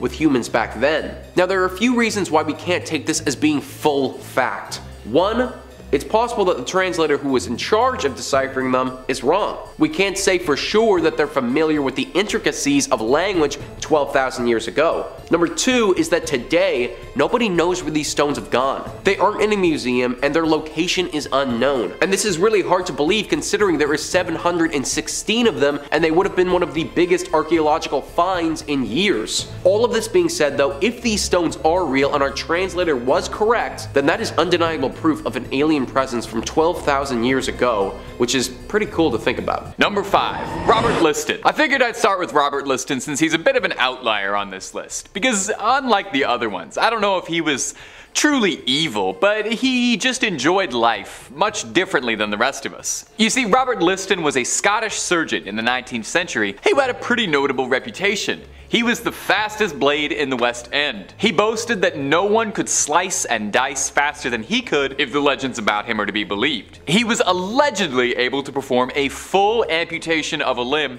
in 3 minutes, only losing 1 out of every 10 patients, which honestly, all things considered, is actually a pretty impressive feat, if not an absolutely terrifying one to think about. Liston didn't really have bedside manner to speak of though, and he would take a glee in his work that kind of bordered on sadism. He wasn't a mad scientist plotting world domination, but he was a particularly odd fellow who really reveled in how good he was at removing people's limbs. Everybody's got a hobby, everybody's got something that makes them happy. One particularly grisly anecdote says he once severed a leg in under 30 seconds and gleefully laughed to his crowd of spectators, "Time me, boys!" So evil? I don't know, maybe not. Questionable? Absolutely. Would I hang out with this guy? Probably not while he was working. The issue with Liston is that while he definitely had speed, and no one could argue that, accuracy was not always his strongest suit. Frequently, his rush work would result in his patients having unnecessary complications and conditions such as dying. Perhaps unsurprisingly, Liston has the world's only surgery with a 300% mortality rate. In one occasion, he was working so quickly and carelessly that he amputated his assistant's own fingers off while attempting to sever a leg. And as he was doing this, he swung the knife backwards and ended up hitting a spectator who fainted out of shock. The patient the assistant, and the spectator all died a few days later, leading to the only surgery that managed to lead to the death of 3 people. That's an impressive record, if nothing else. And my friends, if you'd like to hear more freaky stories, true crime, cryptid sightings, UFO conspiracies, and just about everything scary under the sun and above it, why don't you give Top 5 Scary a subscribe for the best scary content on the net, and keep on screaming. Alright, moving on. Number 4, Jose Delgado. Do you think you could control a bull? I definitely don't. But Jose Delgado believed he could. He was a controversial researcher who believed that the best way to get an animal to behave was not by training it or teaching it a trick and giving it a treat every time it does the trick right, but to implant a series of electrodes into an animal's brain to be able to manually control it with a series of electroshocks. To make a lot of very complicated neuroscience comically short in layman's terms, he was creating remote control monkeys. And do you kind of want one now? Because I kind of want one. Delgado signed on to Yale University sometime in the 1950s, where he set up his little shop in a lab tinkering with all sorts of fun electronic experiments and gizmos to research new methods of control. Oftentimes it was literally the flip of a switch that would alter the mood of a creature. The thing is, as scary as what he did, the results he was getting were unbelievable, stuff straight out of sci-fi. He was able to train monkeys by stimulating the parts of their brain that would activate aggression, and he would teach them how to manipulate other monkeys that were threatening them by flipping the switches of their aggression. It's nuts. Did you watch Westworld? I know you probably watched the first season at least. I've seen the viewership numbers. You know how in that show they could use those little tablets to open up like a cowboy robot's personality and alter all those stats like aggression, romance, bravery, etc, etc. Well, that's kind of what Delgado was doing, only on chimps instead of Evan Rachel Wood. One controversial experiment involved generating a painful sensation in a chimp's brain every time it produced a particular brain signal, which eventually led to the chimp learning not to think like that. Woof. Delgado's most infamous trial though was the one I mentioned at the beginning, stopping a bull in its tracks. He stood in front of a bull and, like the matadors of legend, stared it down and used a shortwave radio and a series of electrodes to freeze it in place. Johnny Knoxville would have loved that. Now, despite the controversial nature of his work, which inspired quite a good amount of debate and discussion about ethics, Delgado maintained up until his dying day that the work he was doing was for the benefit of mankind. He wasn't trying to develop mind control, nor did he see his experiments as a way to influence people, but rather he saw his work as a way to overcome mental illness eventually, and cure brain disorders, and also probably save the lives of a lot of bullfighters. Number 3, Giovanni Aldini. So I don't want to spoil too much about this guy right away, but all I'll say is that Giovanni Aldini would end up being the source of inspiration for the character of Victor Frankenstein from Mary Shelley's famous sci-fi novel. So you can probably sort of guess what kind of things this guy was gonna get up to without even having to listen to the next 2 minutes, but I'm sure you're very curious, so I'll explain it to you in great detail anyway. As a young boy, Giovanni was fascinated by his uncle, who was also a physician, and would watch him perform strange experiments. His uncle had an interest in reanimating the dead to see if it was possible to restore vigor to an animal that had passed, and he primarily tested on frogs, where he would attach electrical currents to them. These events, unsurprisingly, would very profoundly affect Giovanni, who sought out to recreate what his uncle had started, only on a much bigger target.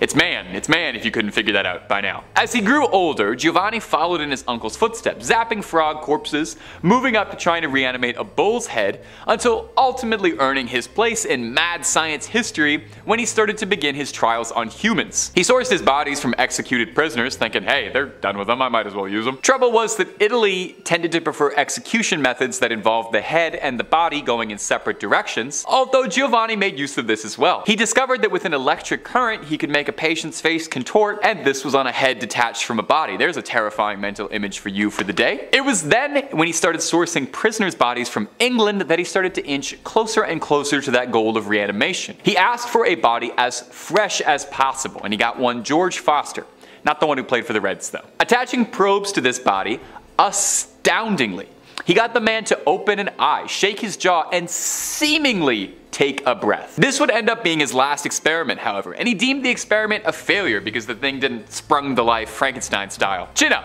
I bet you'd love to know that your legacy was inspiring one of the most famous horror stories ever about a lunatic doctor who electrifies a corpse. Number 2. Albert Krigman. Now I feel like it bears mentioning before I even talk about all the twisted weird stuff that he did to earn his place in this list of evil scientists that Krigman just sounds like an evil scientist name, does it not? Like if you were writing a movie script, Krigman would be the stand-in name for your evil scientist before you could come up with a better one.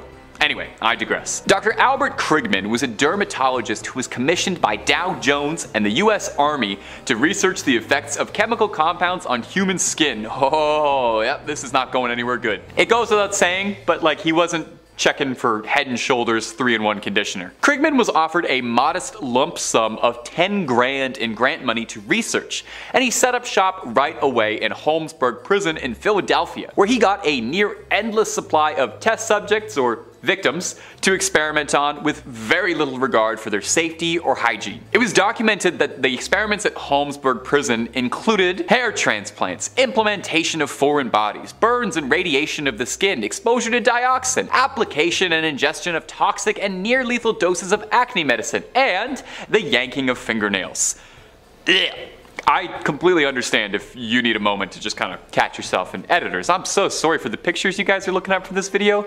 You guys work hard. Alright, let's get back to talking about stomach-churning evil done in the name of science. One of the main compounds Krigman researched that I listed off in that little list before was dioxin, the main ingredient of Agent Orange, the infamously evil chemical weapon the USA used during the Vietnam War. Inmates would be scarred, left sick with permanently disfiguring skin conditions leading to very painful side effects. Oftentimes too, many subjects were exposed to all sorts of contaminants and other infections from other conditions he was doing, other experiments he was doing. He did not keep a clean workspace. Krigman destroyed many of the notes from his research, but through testaments from his victims, we know the truth of what he got up to. While there were attempts to get justice after the fact for what the inmates experienced, Krigman himself lived to the age of 93 and never faced any sort of consequences whatsoever for his actions. In fact, the worst part is Krigman loved what he did. Take a listen to this spine-chilling real quote from a real scientist who was really hired by the US Army. "All I saw before me were acres of skin. It was like a farmer seeing a fertile field for the first time." That sounds like it's from one of the Saw movies. Are you kidding me? Okay, moving on. Somehow there's a guy who tops this. And finally, number 1, Sidney Gottlieb. Unlike the other scientists on this list, where I would offer a little bit of leeway onto whether or not you could truly consider them to be vile and evil outright, or just, a bit morally flexible in the name of progress, I actually feel very decent taking a stance and saying Sidney Gottlieb was pure evil. Gottlieb was an American chemist and spy master who helmed the CIA's infamous MK Ultra program. Surely, if you've watched even 2 videos featuring me, you have heard me yell like a lunatic about the MK Ultra program. The CIA's very real, very well documented, very traceable mind control program that they were very really researching in the 60s and 70s. And this lovely son of a gun was behind most of it. Gottlieb is about as close to the pop culture definition of an evil scientist as you can get. He believed that there was a way to influence the human mind to ensure global domination for the United States. At the height of the Cold War, the CIA believed that China and Russia had advancements in mind control technology and they needed to catch up. Gottlieb was commissioned to run a series of experiments. Initially, the goal was to develop a truth serum. Gottlieb would experiment with just about every single illegal illicit substance you could on humans, most of the time without them knowing what he was doing. He tested on volunteers, prisoners, homeless, but most often people had no idea the nature of his experiments, and he tended to pick people who had nothing left and had a lot to gain. After months and months of this left him unsatisfied, he was granted extra powers and resources for his experiments, gaining the full funding of the US Army. The goal of MK Ultra was to develop techniques that would crush the human psyche to the point that it would admit anything. Wow. This included torment like electroshock, sensory and sleep deprivation, all kinds of illicit substances, physical and mental damage, and so much more we can't even talk about. Eventually, the program was officially disbanded, citing that it was difficult to control the human psyche in this way. Gottlieb would stick around, however, since he had a real taste for doing evil science, and would helm the CIA's Poison Research Division, looking into just about every way you could conceivably poison a human being, including one infamous poisoned cigar for one Fidel Castro. Gottlieb retired in relative obscurity, never seeing any justice for his work, and lived out his days quietly in Virginia, largely forgotten by history. Well, not by me.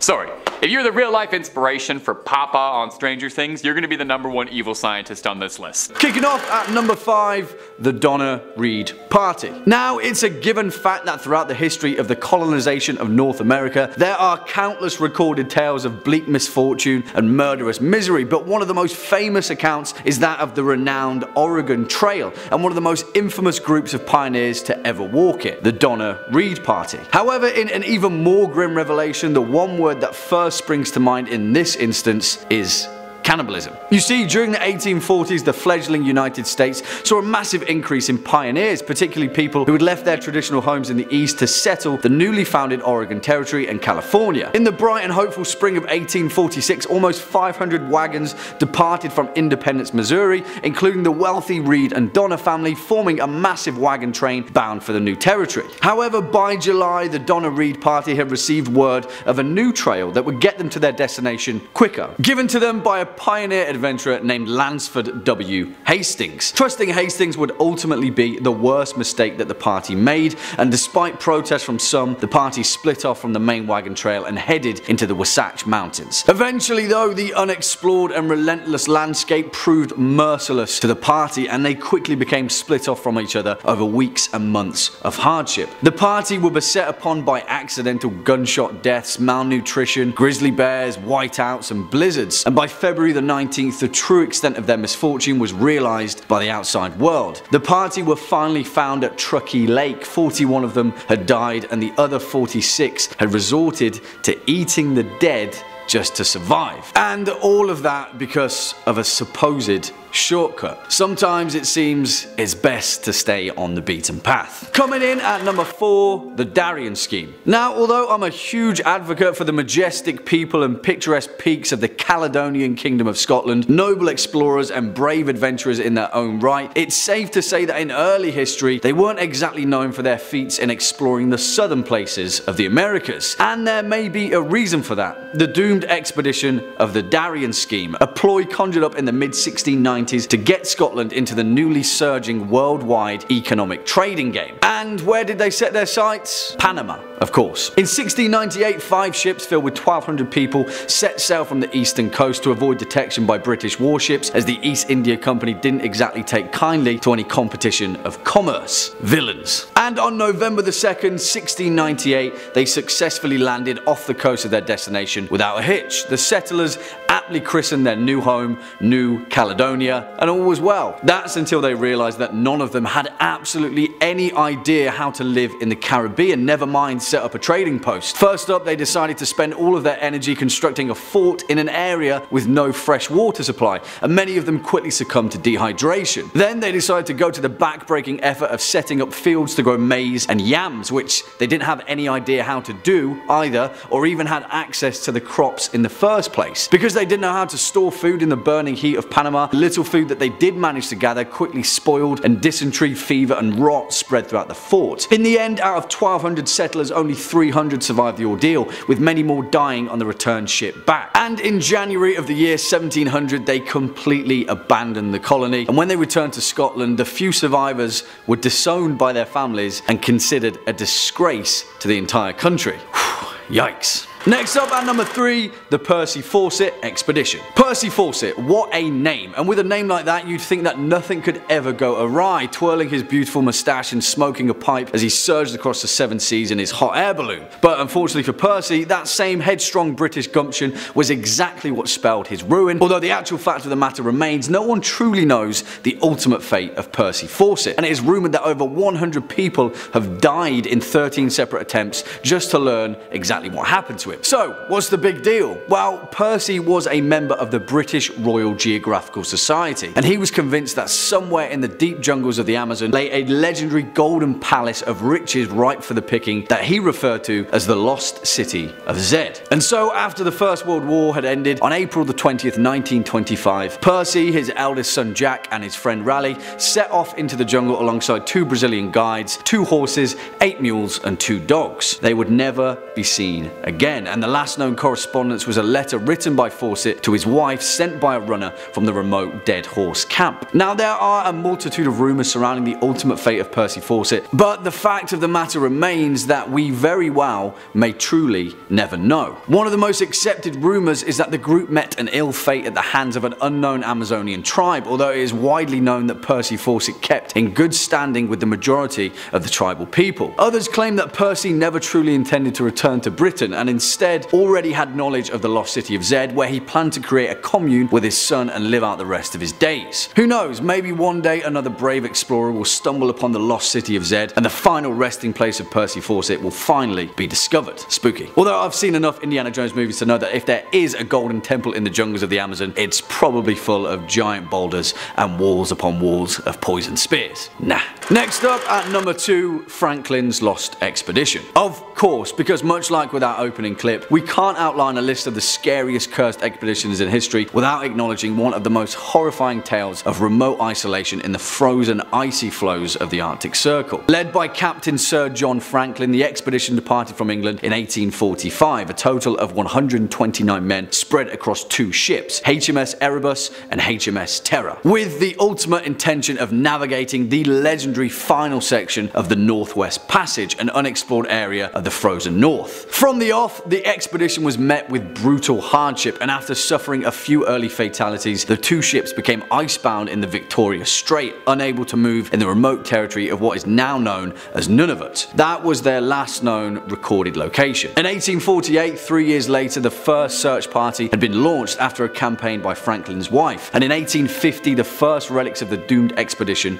were found. The rough, shallow graves of 3 crewmen buried off the east coast of Beechey Island. Later, however, in 1854, an explorer by the name of John Ray found evidence of a few malnutrition survivors told to him by local Inuit. When the bones of the survivors were finally analysed, cut marks were found pointing towards signs of cannibalism and starkly suggesting that the 129 men resorted to eating each other out in the frozen wastes just to prolong their suffering. Help would never come. In total, it is thought that the 2 ships were trapped in the ice for a total of 1 year and 7 months before the men wandered even deeper into the frozen sea, searching for hope that they would never ever find. Despite the misery and ruin of the expedition, in actual fact it proved to map enough of the landscape to suffice discovery of the coveted Northwest Passage. The ultimate price though were the lives of everyone on board. And finally, our number 1 spot, the Lost Roanoke Colony. And the truth of the matter is, the haunting tale of the Lost Roanoke Colony isn't just one cursed expedition, but a number of them spread out across 5 fateful years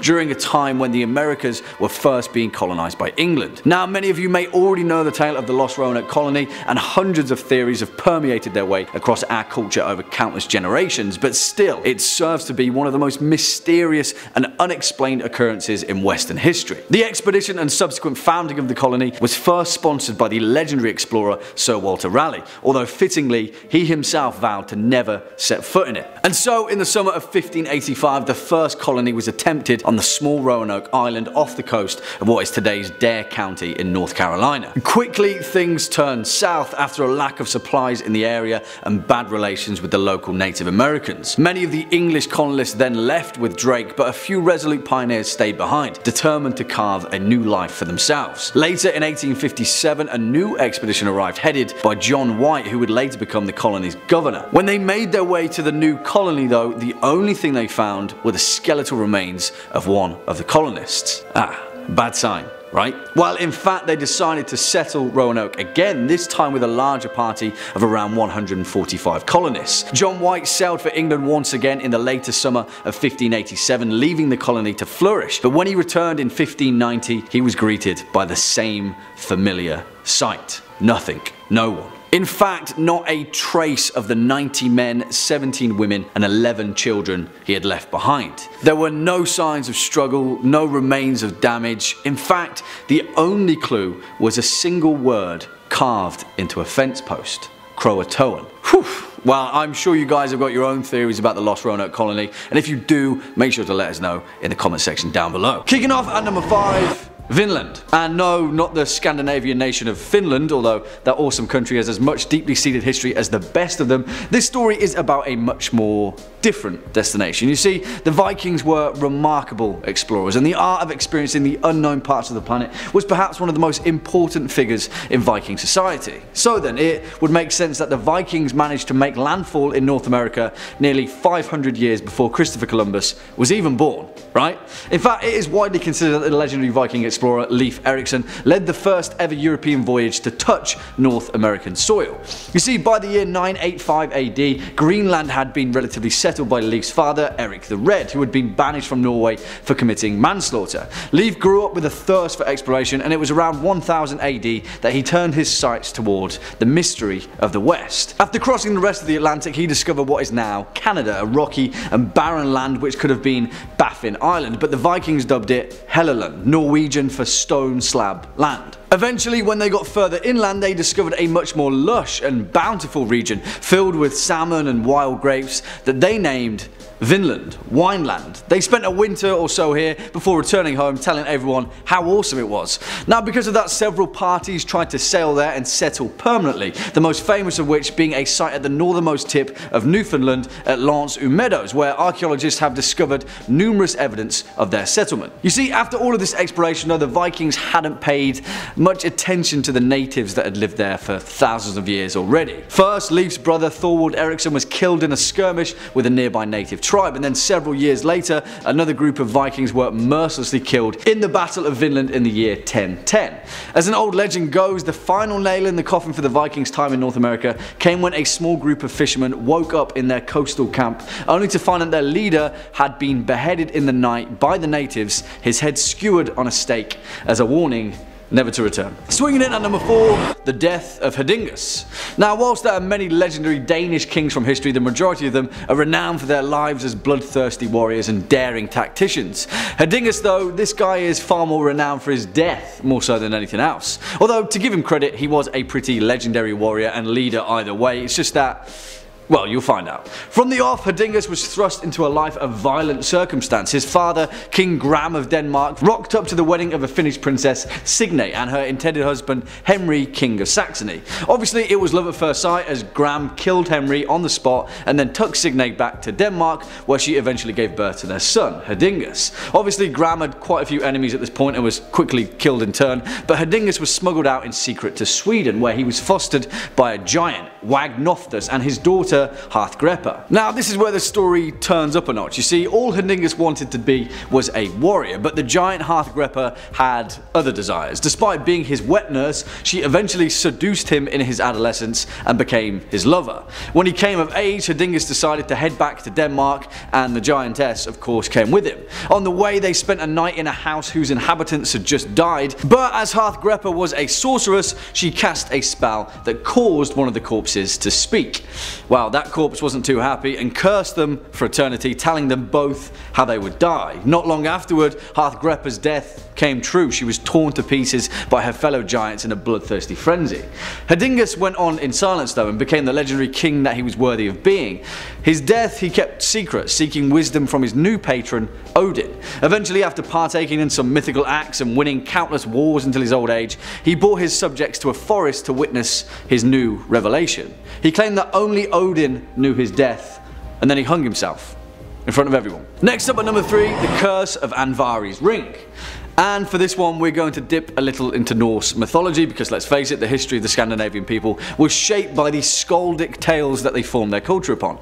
And what if I also told you that the curse of Andvari's ring is also one of the many inspirations of none other than J.R.R. Tolkien's The Lord of the Rings? Yeah, cursed ring, Lord of the Rings. Alright, okay, maybe you saw that one coming. But still, in the original legend, one that is scarcely told but is integral to the Volsunga saga, the story focuses on the eponymous ring Andvaranut, or Andvari's gift, a fabled item that had the ability to make gold. Its creator, Andvari, which is Old Norse for careful one, was a dwarf that lived beneath a waterfall who had the primal power to transform himself into a fish at will. Using the power of the ring, Andvari stockpiled great wealth, but it drew the jealousy of the trickster god himself. himself, Loki. You see, being the resourceful type that he was, Loki used a charm net to capture Andvari whilst he was transformed in a fish, and on condition of letting him go, he demanded the ring and his hoard of gold with it. You see, whilst Andvari reluctantly agreed, he also cursed the ring so that misfortune and peril would befall whosoever possessed it. And that's where the real bulk of this tale begins, because as so far as misfortune goes in Norse mythology, Andvari's ring is chasing the heels of Ragnarok in terms of individuals affected. First, Loki passed on the cursed ring to Hreimdar, king of the dwarves, for accidentally killing his son when he was transformed into an otter. Yeah, dwarves and transforming into animals is a pretty key motif here. Hreimdar was quickly hit by misfortune though when his own son, Fafnir, killed him and stole the ring, where he fled to the mountains, transformed into a fiery and fearsome dragon to protect his hoard of gold. Where have we heard that one before? Fafnir didn't last long though, because soon enough the great hero Sigurd hunted down and killed Fafnir the dragon, taking his ring with him, who he gave to his beloved Brynhilda, the shield maiden, and Valkyrie, where the both of them spent years befallen with tragedy after tragedy. Eventually, Queen Grimhild of the dwarves tricked the couple into marrying into her own family, therefore bringing the curse of the ring full circle. Yeah, exactly. Rock and pool is nice and cool, our only wish to catch a fish. Makes a bit more sense now, right? Coming in at number 2, Lindisfarne. Alright, okay, less mythology now and more actual historic atrocity. Lindisfarne in many ways is perhaps the most important date on the Viking calendar. In more ways than one, it was the birth of the Viking Age. It was the precursor to the many times that these Danish, Norwegian and Swedish warriors would step foot on the shores of Britain, or, well, not quite Britain just yet. Not the mainland anyway. You see, the holy island of Lindisfarne is a tidal island just off of the northeast coast of England in Northumberland. Here it was the site of an incredibly important church in pagan Christianity. It was a peaceful and quiet place dedicated to the production of scripture by its humble monastery. In the year 793 it was said that several months before, foreboding omens came over the land of Northumbria. Whirlwinds far at sea, lightning cracking from beyond the waves, and fiery dragons seen flying in the sky. These signs were followed by a great famine, and then on the 8th of June the Vikings emerged from the mist. As a Northumbrian scholar of Charlemagne's court wrote, "Never before has such terror appeared in Britain as we have now suffered from a pagan race. The heathens poured out the blood of saints around the altar and trampled on the bodies of saints in the temple of God, like dung in the streets." You see, the English didn't know what had hit them. The Vikings had perfected the art of shipbuilding and navigation, and they had sailed to a land that they suspected would be filled with riches and resources ripe for the picking. And when they first emerged at Lindisfarne, where the only opposition was holy men in robes, it was like a hot knife through butter. The massacre at Lindisfarne was unprecedented, and in many ways it had only served to further the Vikings' bloody reputation for centuries to come. It sent shockwaves to the rest of Europe, but as history teaches us, that wasn't the last of it. The slaughter at Lindisfarne ushered in a newfound frequency of Viking raids across the coast, as well as in Ireland and France, carving out a brand new period in Britain's bloody history. And finally, coming in at number 1 spot, the Blood Eagle. Alright, talking of bloody history, our final entry on this list has to be perhaps the most notorious claim in Viking history. Throughout the many sagas of the Viking Age, one term struck more fear into the hearts of those that opposed the Danelaw than anything else. Now, it's also important to note that the so-called Blood Eagle, much like with many things of Norse legend, is possibly as much a fact as it is in fiction. In fact, many historians regard this particular torture method as being so bloodthirsty and grisly that it probably never even happened, but was instead used as a cultural myth to strike fear into the hearts of the Vikings' enemies. I mean, that's also not to say that there are several historical accounts, because there are, but yeah, just take this one with a pinch of salt. As the saga of Ragnar Lothbrok explains, Jarl Ynar went to Halfdan and carved Blood Eagle on his back. He thrust a sword into his trunk by the backbone and cut all the ribs away, from the backbone down to the loins, and drew the lungs out there.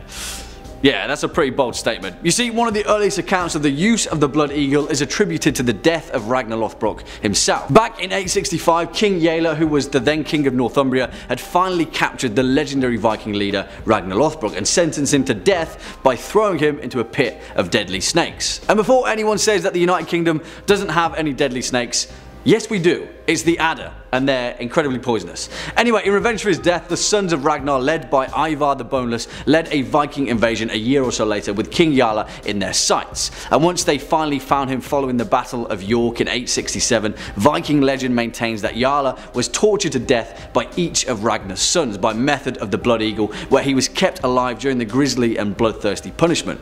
You see, whether true or not, Jarl was not the only one to have allegedly succumbed to the Blood Eagle, as many other figures throughout the sagas met the same grim fate. Either it was the most painful and vile punishment imaginable, or it was the scariest story ever told in ancient Nordic history.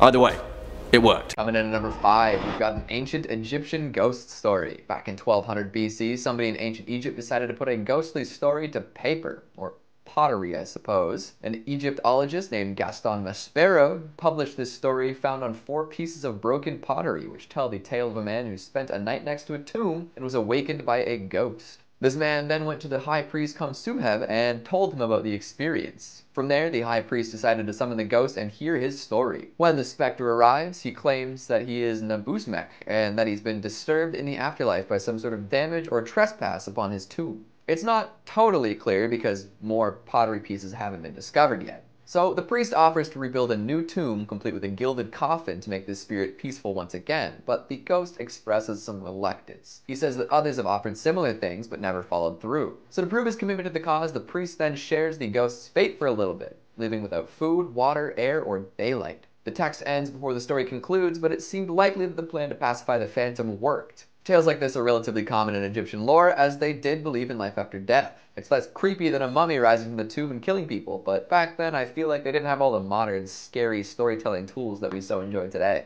Coming in at number 4, a chained ghost in Athens. This one comes from a Roman senator known as Pliny the Younger. Even though the story was told before his death in 113 AD, it still survives. That's a long-lasting ghost story. According to this storyteller, there was a large and roomy house somewhere in Athens that should have been quite a popular location. Instead, it had a bad reputation and no one wanted to live in it. After the tale made its rounds, the philosopher Athenodorus went to see what could be done about the ghastly, noisy figure. He stayed in the house, and when the ghost finally appeared, he calmly approached it, marked the spot in which it materialized, and then ordered it dug up the next morning.